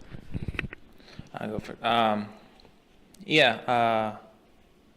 Well, first of all, Sam is a very strong player and also very hardworking, and he's got this strong will to improve. So I think doing very well. He played well in Serbia, also here. But yes, as in the tiebreakers, like in the World Cup, the format makes it very difficult that the match is really decided in the space of a few seconds. And I think the first game, Sam might have overpressed. He was slightly better in the opening, but I wasn't sure what was going on. My pawn a5 was always hanging, but somehow I managed to win it when he blundered pawn, maybe. And then the second game, I think Sam found a very smart way to play for a win with black by playing the Cambridge Springs, which I haven't checked in a long time. I mean, white probably has a lot of safe lines there, but in any case, Sam managed to get a game. Then I decided to grab this exchange, but I think black has good compensation, so maybe 95 was not good. Also, the pawn structure with f4 is just pretty bad for white. So in fact, I thought I was better, but in fact, black has very good compensations. Just the rook got trapped later on g5. That was funny. Okay. So what your version? So I'm sorry, what? What is your version of what happened today in the first game, second game? No, I mean, Wesley sort of said it right. I think the first game preparation went well. I mean, Wesley's extremely solid. It's hard to get anywhere, and I thought I got a nice version of the Catalan. I had found this plan to play bishop e3, knight a2, kick the bishop away so that I can then go bishop d2, and the whole point is when I play e4, black always must respond with e5, and then I really want to play knight e2 and take back with the knight on d4, but I need to kick his bishop off of b4 first so that I don't trade the dark squared bishops. And so I thought I had figured this plan out really nicely, and but I don't know, maybe I should have waited one more move before going for it. Maybe I should have started with rook a c1 instead of knight back to c3 and hoped to get the same kind of thing where queen c5 would be less annoying. I just underestimated this queen c5, queen f8, and it was sort of hard for me to believe that with my knight on f5 and control of the d file and the bishop into d4 that black can just be a pawn up and that there's nothing for me, but I couldn't find it during the game. And then probably I shouldn't be that much worse with the pawn less because I'm so active, but I didn't defend very well. And then I was very surprised at how easily I got winning chances in game 2. I thought Wesley would very easily just kill the game and force a draw without much say in the matter for me, but I actually got to play. I gave this exchange, which I thought was a good decision, and at some point I was just a pawn up if I could just fix this stupid rook, and with the time ticking down I couldn't figure out how. What do you think was the decisive mistake in that game? Let's say now that some time passed. You said about the rook, which was locked. I mean, I don't know. After bishop d3, I think black should be good somehow. Probably I should have just immediately gone rook g5, rook g4, and immediately fixed this rook. I underestimated how annoying it would be. Somehow I thought if I'm going rook g5, he can go queen b8 and start taking my pawns, and I don't have queen h2 anymore, but probably this should be good. But after I played king h7, h3 came, and I realized my rook is incredibly bad. And yeah, white has a pawn less, but if I can't fix this rook, I imagine he should be okay. yeah, and Wesley also, at the moment, Sam played b6 in the second game. Yeah, Did you consider b5? After b6? And then c5? Knight takes d5. Oh, you mean with the queen on e7? Yes. Yeah, I thought Sam put a trap, yeah, because obviously I could repeat moves, queen e5, but I thought b5 you play knight e4, Yes. knight takes, bishop takes, bc6, queen h4. I start sacrificing stuff, and I thought this was reasonable. Or Yeah. at least that was my plan. Yeah, I could play like rook f2, but then you could take and then play rook h6. Yeah, it And I seems thought, dangerous for white. That was what I wanted, so. Yeah, probably with an engine it's playable. Like I could go after queen h4, some rook e2, queen h2, king f2. But without an engine, yeah, anything could happen. Just was interested that b5, I mean, the knight d5 idea. Just I was wondering if you saw it. Yeah. Now b5 black also play knight e4, and I thought Sam calculated this, but yeah, and then yeah, I think I must say though, I think the first game was very high quality. Sam played very interesting setup in the opening, one in which I would love to play with white. And then in the second game, just a poor game by me. Gave Sam great chances, but. Yeah, in the end with 4 minutes. I think also if Sam didn't play c5 on game 2, I think c5 was missing. If play f6 right away and then h5, then the rook would never get trapped. So quite fortunate there. So now that the tournament is over, my sympathy for you, Sam, of course, and the games were really fun for everybody. But what can you say about your overall result here? I mean, on paper it was fine. You know, I came in seated as number 3 in the group both times, and I finished in second both times with +1, and I gained rating, so that was fine. But I'm sort of annoyed with myself that I never managed to get through. Of course, it was sort of bad luck that +1 never really won a group outright. I mean, last time Bacro just sort of tanked right when I needed him not to lose, and then. But no, I mean, it's sort of a bummer to not have your destiny in your own hands like this. I sort of understood I'm not a great rapid player, and I didn't think I'd have huge chances in this tiebreak. So I was very mad at myself that Maxime managed to just completely kill the game, and I got out-prepared so hard yesterday. I was really hoping to win the tournament in the classical segments, but I think if things had broken a little differently, if I had cashed in against Predke here the first game with white, or if I had beaten Bikro last time, I could have been fighting for first, really seriously fighting for first place both times. And I'm optimistic that I can play better in the future. Yeah, I think Sam has improved a lot the last few years, the last couple of years especially. But also I think now that the two spots in the candidates is filled, this tournament has lost some of its value. But at the same time, as players, we still want to play good chess and fight. And on that note, well, obviously I'm upset with my own play and how today went out. I couldn't, and I'm not really capable of smiling. I do have to say I couldn't be more happy to see Hikaru make it to the candidates. So I'm just very glad to see that, and congratulations to him. Okay, and Yeah, we want more Americans in the candidate. and for you tomorrow, you are going to play against Tabatabai. What can you say about your opponent? I've never played him before, but he's a very young junior, very strong Iranian player. His rating used to be much higher, but he's got a lot of talent. But he came from the same generation as Alireza Firuzja, also Parham Magsudlu. So all those guys are super talented, super good. So we'll fight hard. I think Amin is underrated. As you can see, he's playing very well. So.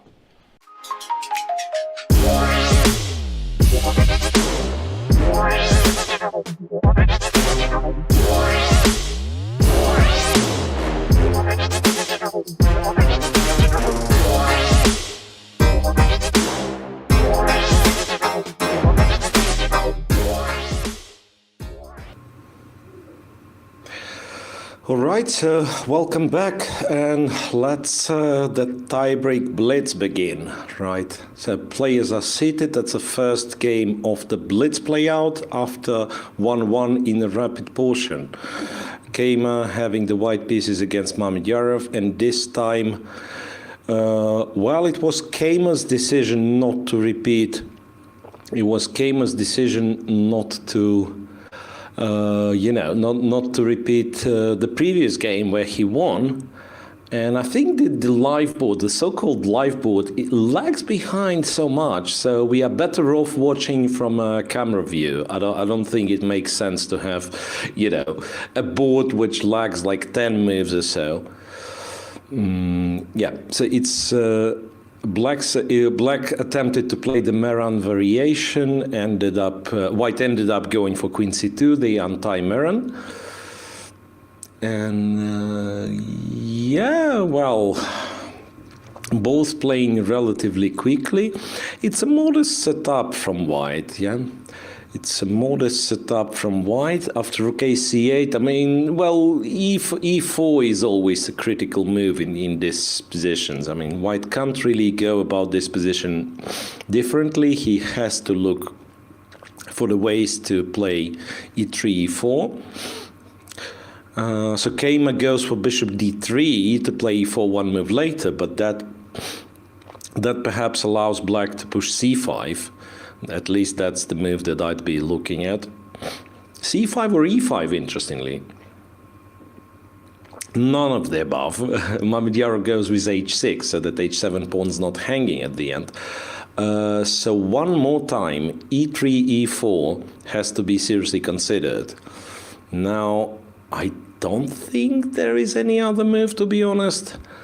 Exchanging on D5, since it's game one, exchanging on B5 might be not very stupid. Queen B1, okay, well, that makes sense. So you move the queen away from the C file, so it's never hanging. So there is nothing going on the C file. Black just went Rook C8, so obviously C5 is an idea, and therefore White decides to sidestep the C file so that there won't be any threats to the queen. C5 played anyway. So that's the point. H6 played so that after C5 and White capturing on D5, like if C takes D5 happens, Black will be able to take with the knight. That's, exactly. C takes D5, Knight takes D5 is already on the board. That is kind of highlights the idea behind Mamedyarov's H7, H6. But that still makes me wonder what happens if White actually captures on D5, because Knight takes D5, Bishop takes D5 is well, maybe it works. Yeah, maybe it works. I wasn't sure. But yeah, basically, point being that if white takes on d5 and bishop takes on d5, black perhaps will have to go for this line, but maybe just good, yeah.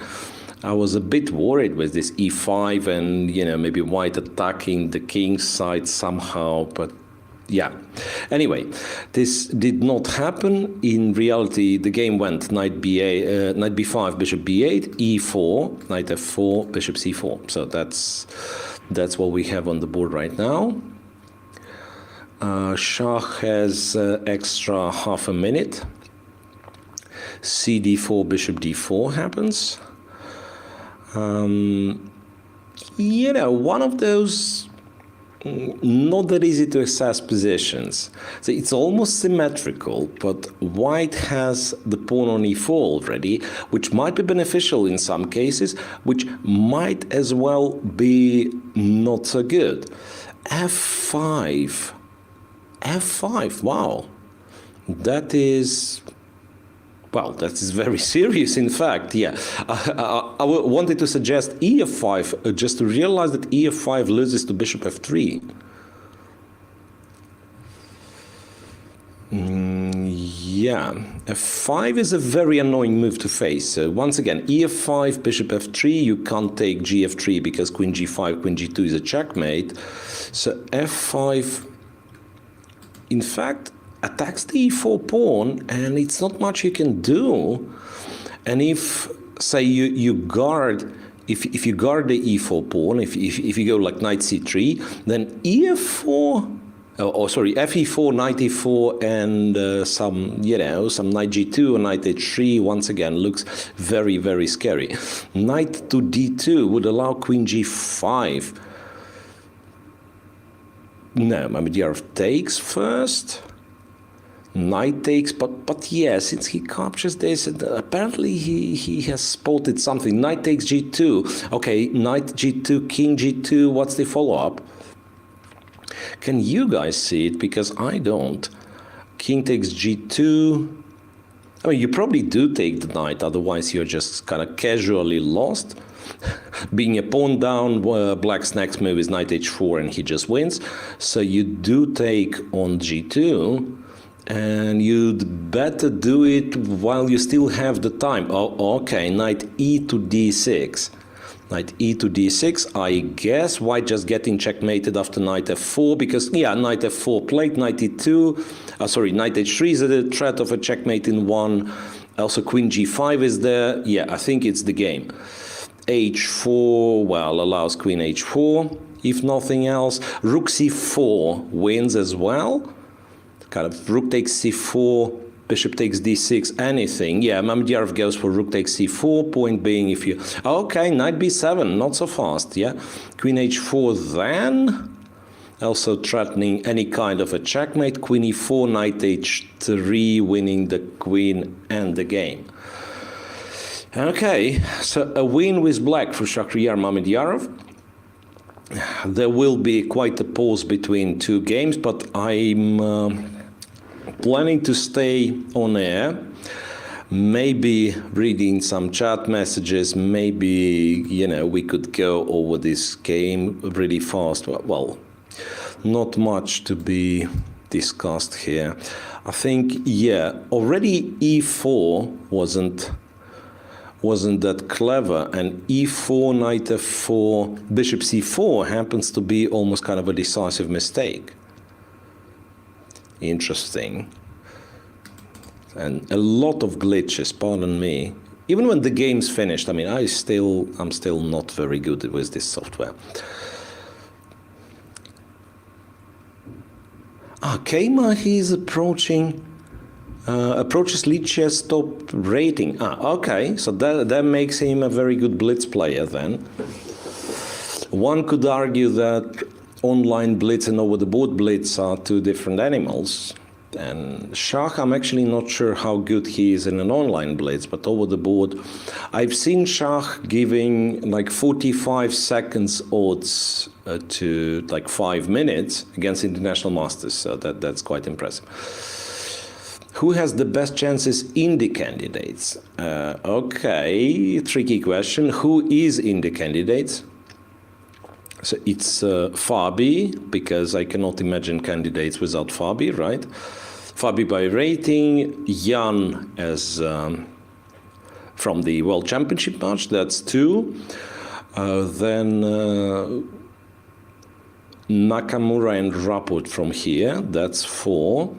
Then you have Ali Reza, that's 5. Who else? I mean, guys, would you remind me who are the candidates? Rajabov, right? Rajabov, I think Karyakin, I'm not sure what happens to Karyakin. I mean, it's tricky. It's tricky. There's still I want to say,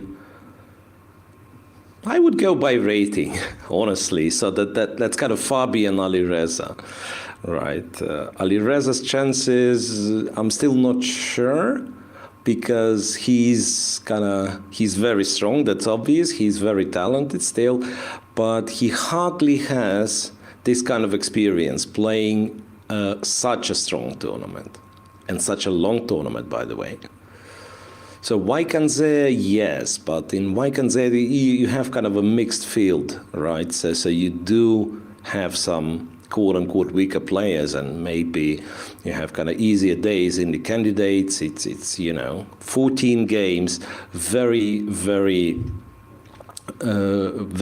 even field normally, and yeah, like each game takes you quite an effort to play. So it'll be tough.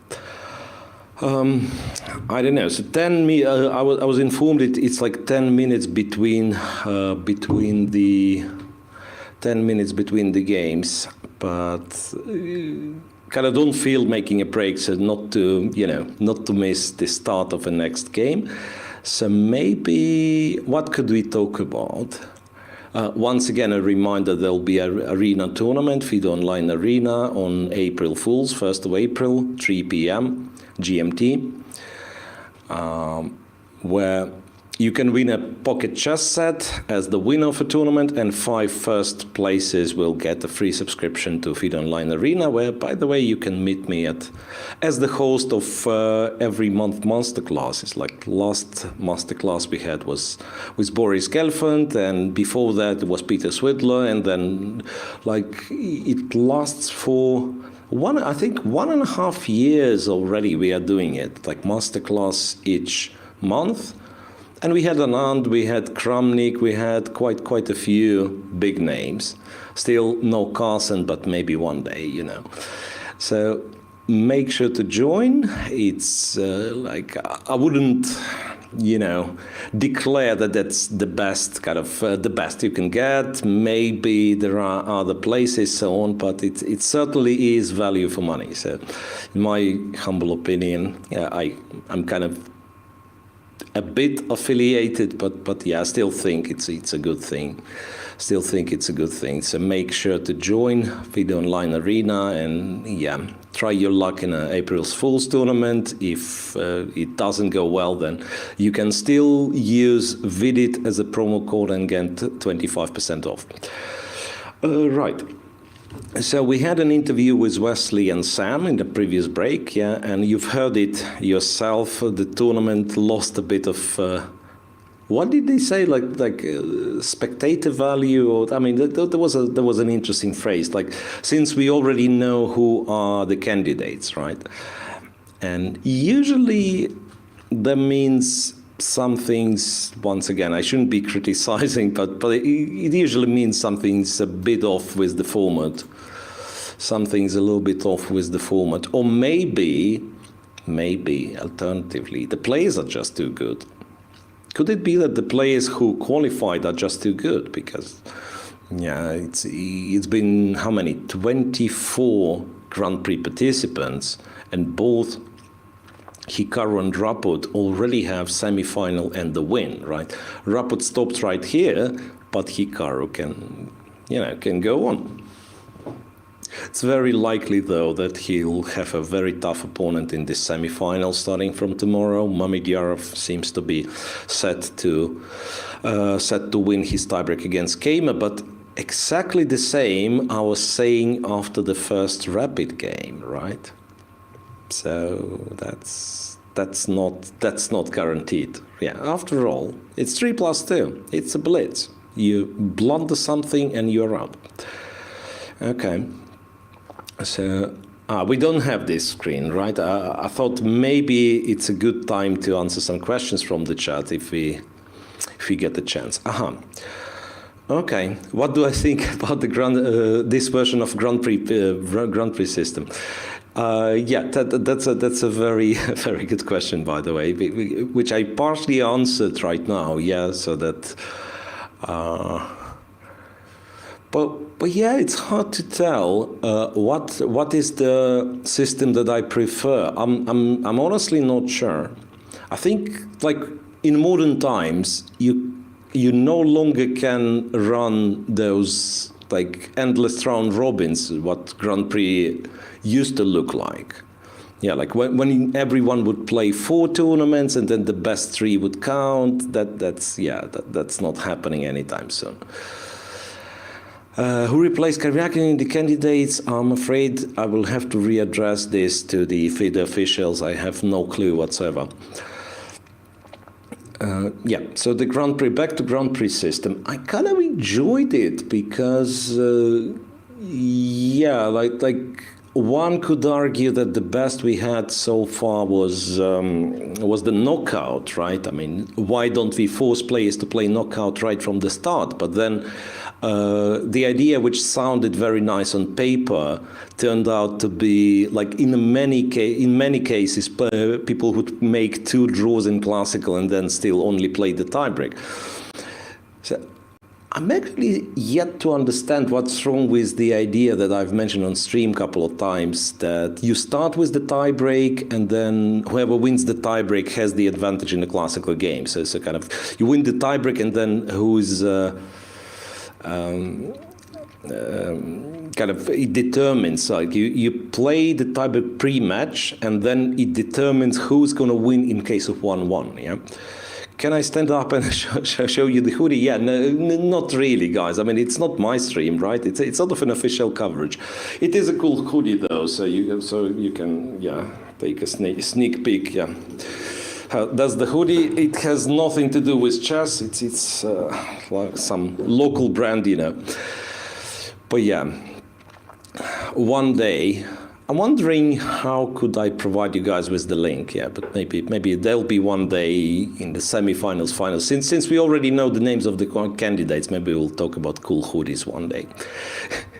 There were more questions. Could we please go back to this screen with questions from social media? Yeah, there was the hoodie question. There was something else about Magnus that I can't see anymore. And I love the way it looks that these guys have 1 hour 30. Yeah, reminded that's game 4 that we are waiting to start, and it'll be 3 minutes plus 2 seconds. Luckily, I will not. Luckily there won't be this situation that I don't know the rules anymore, right? There is no one who can potentially share with Rapode and Nakamura, because remember I still struggled to figure out what's the tiebreak for those that would share it by Grand Prix points. Even so, like, look, Hikaru and Rapode. Imagine, okay, that's not a prediction, but imagine Hikaru loses in the semi-final. Doesn't matter against Mamedyarov, Keima, whatever. They still win the Grand Prix series, right? Hikaru and Rapode.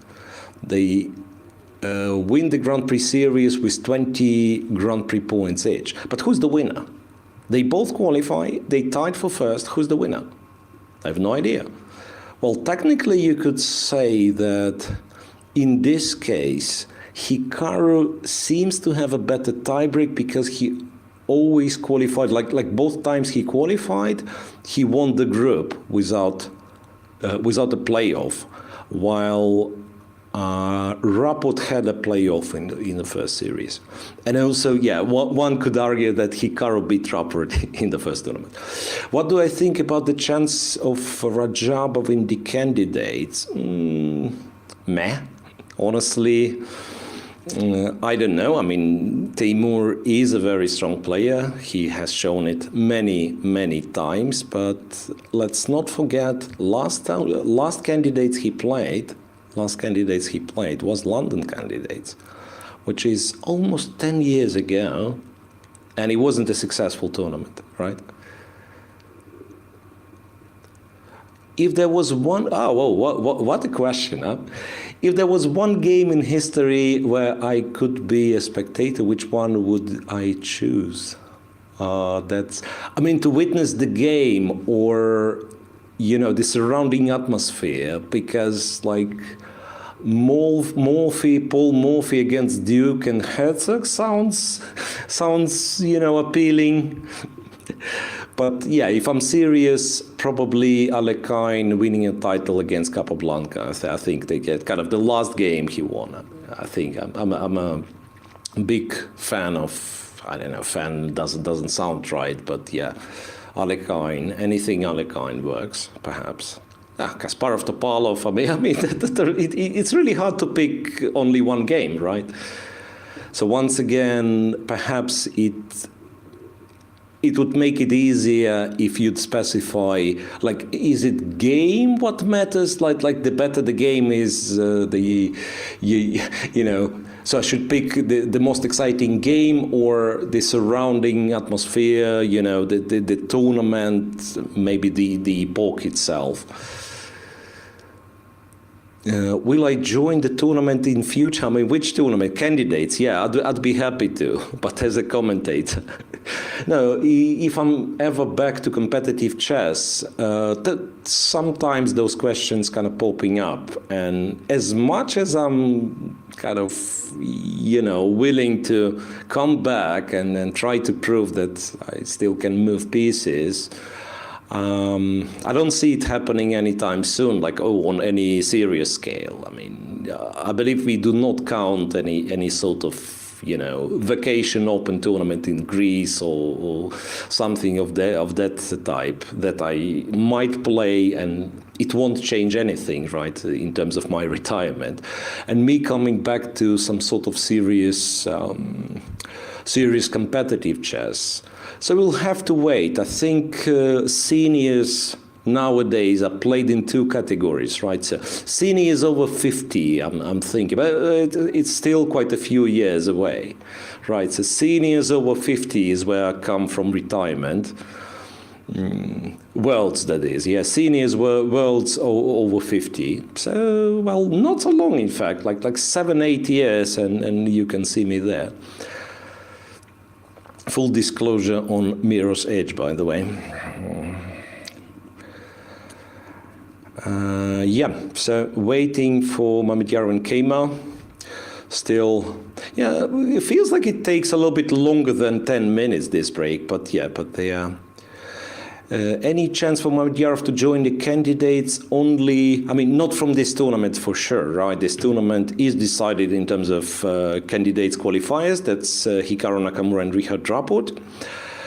But since, there is this kind of vacant spot since they've decided to replace Karyakin. That's according to official announcement. But I was not really following who's going to be the substitutes, so I have no clue. Okay, so the game's about to start. Once again, a reminder, Mamedyarov only needs a draw after a win. And the clock did not start it. The clock did not start it. There was quite a funny moment. Right, so another Catalan with G3, the one that won Mamedyarov game 1 of Rapid. So they are repeating the entire line, knight f3 and b6 this time. Yeah, reasonable. Not taking the pawn on c4, but rather going b6. b3 d3, bishop b2. Yeah, so Shah basically going for something like simply a very solid setup. A very solid setup. In fact, very solid setup for both.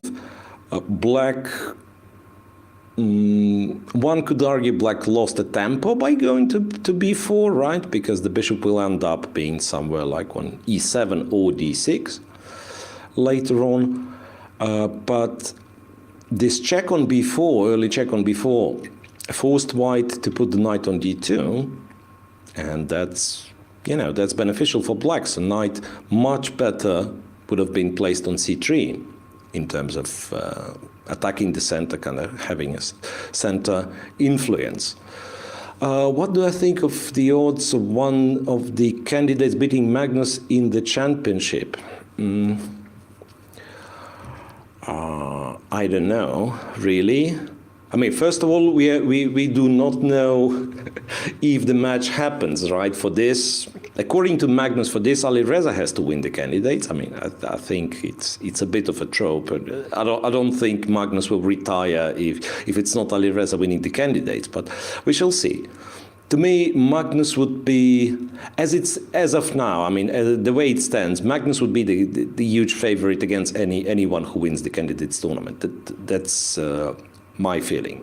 But, you know, once again, if we are talking exciting match, it has to be either Alireza or possibly Fabi. I mean, Fabi seems that he has what it takes to beat Magnus, right? He couldn't really use it in the first match, but might as well use it in the second if the opportunity comes. Will I come to St. Louis to comment on Singfield Cup? I have no such information. I mean, I'd be happy to if invited, but for the time being I have no such information. Okay, so the position on the board, a3 chasing the bishop. Yeah, so, well, the situation changed after knight e5. Yeah, the critical move, knight e5. Black decided to trade, and then the pawn structure is, well, it's very sharp to say the very least, right? Knight c4 is a clever move. It's a very common move for, you know, for, what's it called? The Queen's Indian. I mean, it used to be one of the main openings of elite players, right? And now I can't even remember the name. The Queen's Indian, right? So knight c4 is a very common move in the Queen's Indian. Rook e8, okay, you go knight f5, you go f4, e4, queen g4, checkmate. That's the plan. That's the plan. There is a very similar line in the Queen's Indian, where white doesn't have the double e-pawn, where white goes to sacrifice the pawn. So knight f5, f4, and imagine the e-pawn is not there, is not on e2.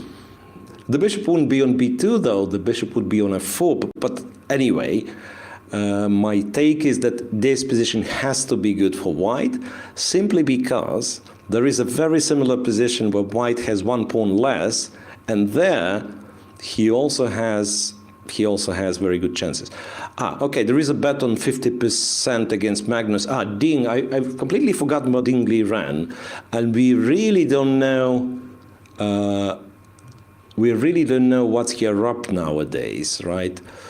What he's up nowadays, because yeah, he barely played any over the board tournaments, but yeah, fair enough. Ding Liren is a very serious contender, obviously. Okay, so knight f5, bishop f8, f4 happen, and I want to say any move, you just answer with e4. g6, you go e4. Anyway. So seconds for Kamo, yeah, f6. Imagine Hikaru winning the candidates. Yeah, that'd be impressive, really. That'd be impressive. And yeah, imagine Hikaru winning the candidates, and after each game that he wins, he says, yeah, okay, I don't care, I'm a streamer. Yeah, that'd be lovely. Yeah. Okay, so what can I say? It's a terrible, terrible position for Vincent Keymer. I believe Mamedyarov has to be winning. just take d5, gf5, and then basically any move. ed5, gf5, e6, or d6. I mean, those are my two favorite moves. Queen g4, yeah, nothing wrong. Just bring the queen there. Okay, f takes e5. You can still... hang on a second. Hang on a second. But what's the move now? Did he... No, I don't... I mean, still has to be okay, but I don't like this queen g4. Now that I'm looking at it. Might be messed up quite a bit. fe5, knight e5, what do you do? Queen f4, so he sacrifices the knight. On f5, planning to take the knight on e5. How about knight d3 now?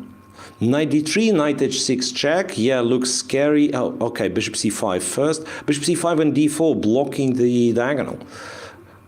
Okay, it's such a mess. d4, ef5 takes the bishop. Knight d3 is... I mean, who's winning? I want to say someone's winning, but I have no clue who is this.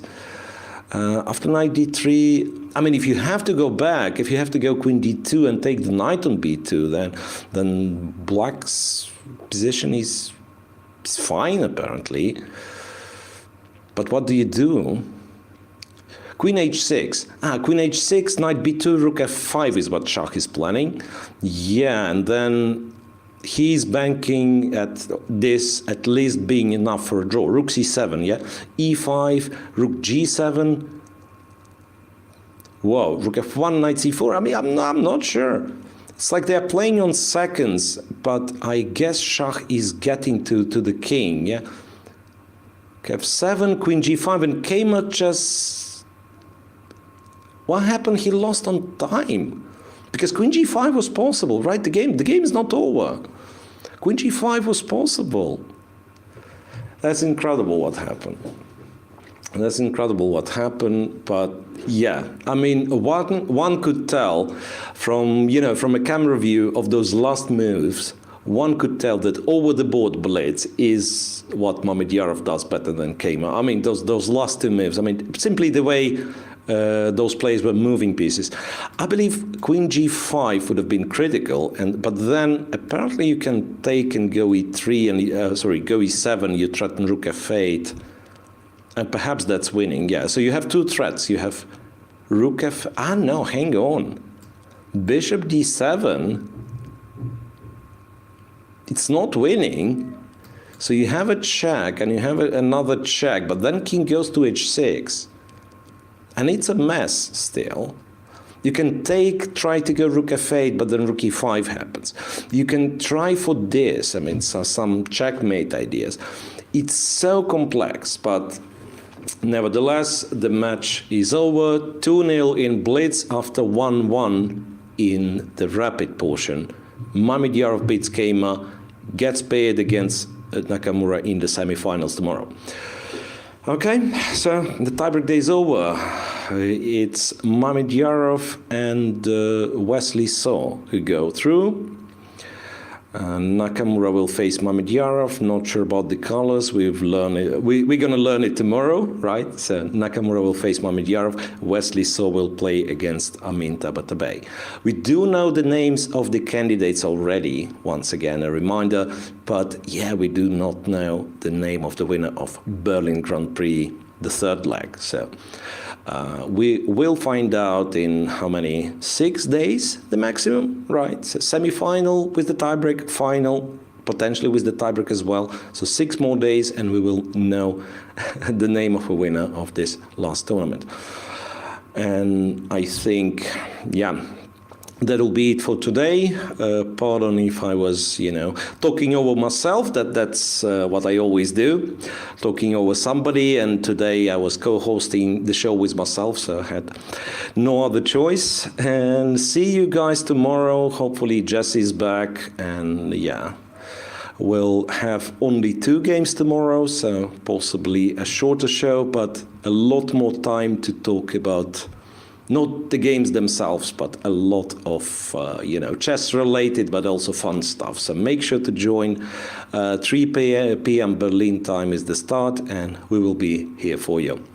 Thanks very much for joining, and see you guys tomorrow. And my sympathy to Vincent, who was fighting like a lion today, actually. So how was the match in total today? Okay, it was a very nice match. It is a very fighting match. No draw.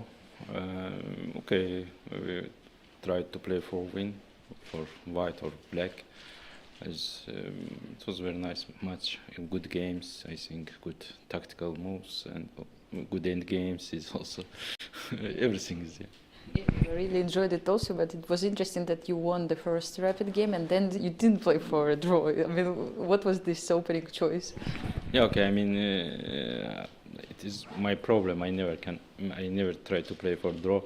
If I need to draw, also I play for win, because if I will play passive, I will lose very bad game. But now I lose good game. It is absolutely different, because he played very good end game. I think in second game is no problem for black. In end game, but he tried and he found some good ideas, and it was a good match. He just played very bad game with white, and after this I think the match is finished. Vincent, your comments. You lost the first game. How did you feel after? How did you manage to put all your strengths together? Yeah, this first game I think more or less was a problem with the opening. Not that the position itself is that bad, but it's just that for rapid this is not what you want to play. If you remember everything, you can play just the moves immediately, then it's okay. But it's really complicated, and the danger of more or less just getting mated is pretty high, and that is also, I would say, more or less what happened. And then, okay, I just got to try at least. Yeah, I don't know what he will play. And yeah, I remember that this line exists, and I always believed that, it might be a bit more pleasant for white to play. And yeah, I think that probably he should have gone to d6 instead of f8 after rook a7 check, and then I couldn't really find anything, but it's just really close. Yeah, I don't think I'm in any danger of losing, and then it's already pleasant. Yeah, we also both get to know on time, and for me it's easier to play. And what about this Blitz stage? Okay, the third game, Vachier already estimated. What about the fourth one? Do you think you had chances? I'm pretty sure, but it's just that, okay, if your king is totally open, you have like 3 or 4 seconds on the clock. I don't know that, who's able to win this, yeah, at least. I also haven't really played that much Blitz on such a level, pretty much none. Okay, sometimes, but really rare. So for me, this has also been like the first tiebreak. So I think it has been, yeah, really a lot of experience, and okay, I will hope to do it better next time. Yeah, what did you do actually during this 15 minutes break when you had time to prepare? Did you try to remember some variations, something? Yeah, I would say that if you remember the lines, you don't need to, no, not really. this is like, if you remember it, then it's good, yeah, and if not, then not. It's also, you never know what's going to happen in the game. And also here, opening can be really important, but sometimes it's also not that. So I would say just rather calm down and understand that what is going to happen in the next game, more or less, yeah, that you can. Vachier, what did you do? Okay, first game is not time. I do just to play, and the second game I think how I play bad because I lose very bad. But next game I think how I play good. For this reason is when you lose and you have just 50 minutes, you can what to do? You can. It is very bad for chess players. Chess players want to play immediately game. Yeah? You lose after 1 minute. Come on, let's to play one game more. But when you have 15 minutes, okay, I was thinking why I play like this. Why? It was a very bad 15 minutes for me. But I just think 10 minutes how I lose and 5 minutes how I will play next. With black, because I lose very bad game. But okay, it's 15 minutes. It's just think about chess. Yeah, difficult to forget about the match which is happening, right? Vincent, can you tell a little bit about the experience you had overall in this Grand Prix event? So really positive overall for me, of course. I think it was really important for me that I saved the second game against Dominguez, because it's always like the way the tournament is starting, it usually also continues. Yeah, last time I had good chances against Dubov in the first game, didn't manage to win this game, and then, okay, it didn't go too well. Yeah, this is like if you start playing good and having also the good results, then it somehow gives you this kind of boost that might make the little difference to have a pretty different result here, because I mean, we are on, I would say, pretty high level already. So I mean, little differences can be pretty big differences here. And yeah, I think I just was happy to get playable positions with white. Also, I think pleasant positions for me. I mean, I could just play by hand and then manage to win 2 games, which was amazing for me. And yeah, of course, against Chuck, yeah, I played pretty, I would say, bad opening also. And then, I mean, okay, I was trying to fight, but already, I mean, not that many chances there. Playing so many games against Vincent during these days, what can you tell about his result and his play? Okay, I think in our pool, in our group, he showed best game. He showed absolutely best than all our. I mean, me, Dominguez or Dubo. Maybe we all together played not like him, because he showed and he tried to play till the end. And of course, his fighting is very good. He's young. I hope he will be 2,800, not 7, yeah, immediately 800, because really is good, good chess, good atmosphere, everything. I think he can do it. Only his problem, I think, is school, university. But okay, I mean, I think if he can do something with this, I mean, he can be very top player. You mean if he start missing his lessons? This is what you I mean? finished now with school, so it's, I did my final exams or both, and now it's. Yeah, I wish him all the best, because you're a really very good tournament. For him, tiebreak is not important, because his tiebreak is like lottery. You can win, you can lose. In my life, I lose maybe 20 match. It's normal, but he played first match. But for this reason, it's absolutely different. Okay, I wish him all the best, and I hope next tiebreak he will win. Hopefully not against you, yes? It's okay, it's no problem. Okay. Shahriar, you are going to play. Okay. Shahriar, you are going to play against Hikaru, if I'm not mistaken. So what are your predictions? Are you looking forward for the match? Of course, the interesting match is he's in good mood because he's in candidates. He do his work. We play just good match. I think it will be very interesting, very fighting match. We just will try to show good games.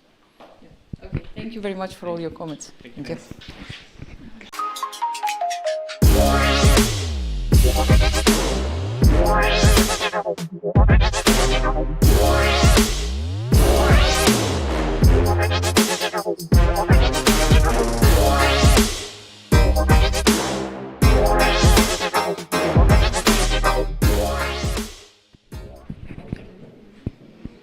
Shahriar, congratulations on continuing to the semifinals. You are now going to face Hikaru. What are your expectations about this match? Okay, it's every time too interesting play against Hikaru. We missed to play against him, I mean, last 2 or 3 years, because he's not to play too much. But I think it will be very good, very interesting match. Nowadays, there are so many online tournaments, and the prize fund is getting higher and higher, and also world champion Magnus Carlsen is competing. Do you think one day online tournaments would have the same importance as the over-the-board tournaments? I mean, it's very important because for chess professionals it's very good. I mean, you can sit at home and you play good tournaments, good prize fund, and you can enjoy no elo, no. I mean, you can to play very risky. You can try some very interesting opening ideas also. I mean, it's very good. I like this, and also is very important Carlsen tournaments. But I am not sure it will be the same, because online and classical will be every time different, because classical is, I mean, it's, I don't know, it's absolutely very strange for me to think it will be one day same. No, I think it's no chance. But on a professional level, is it or how important it is for you to get qualified to the online tournaments of Magnus series? Of course, it's important, because first of all, it's very good prize fund. If you go, if you sit home and you play this game, you need to show good results. It's very important, but I am not very good in online chess. I am not very good. I don't know why. Maybe I am very slow with mouse. but I am not very good. But maybe I will training after these questions. Maybe I will improve how to play, and I will show good results also. And what is for you your biggest achievement in life, and not necessarily chess-wise? I don't know. It's not easy. I need to think. And what was the biggest challenge in life? I don't know. I mean, it's not easy to answer for me. I mean, because I think about chess now. And You can answer some chess. You can give some chess answers as well. I don't know. For me, it's no answer. It's better. Right. Just out of curiosity, what was the biggest sum of money that you once won in casino, if that's not a secret? I never play in casino. Never? Joke. Okay, of course we go sometimes for fun, but I played for very small for relaxing. I mean, I never think about this because it's not important. We are professional chess players, and our work to play chess and get money from chess. That's a very fair answer. Please tell me, do you use social media? Me, I am not very active. I mean, I like to see news and everything, but I am not very active in social. And perhaps one more question. What is your, let's say, most popular application on your phone? The application that you use the most on your phone? Application. Like the program? Like news. I like news every time. I watch news every hour. I mean, I just like to see new news. Yeah. Right. Well, anyway, very good luck against Hikaru. Thanks. And do enjoy the process. Thank you very much. Thanks.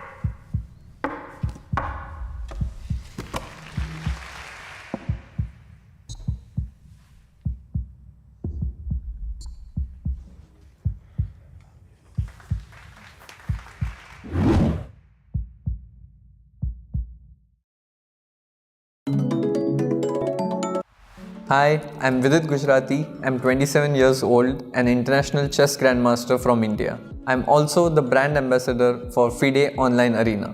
It's a place where you can play for online rating and online titles which can be recognized by FIDE officially. I feel chess is a sport which can be definitely played online, which other sports don't enjoy the luxury of. And the most important thing is that you can play from the comfort of your home, be it any time, against strong players all around the globe. And since the past 2 years, we have seen a boom in online chess. And be it for professional players or for people who have just started, I think it provides a great opportunity. In the next few months, I'll be streaming and playing games on the FIDE Online Arena. So be a part of it, and who knows, maybe we'll end up playing a game with each other. See you soon on the FIDE Online Arena.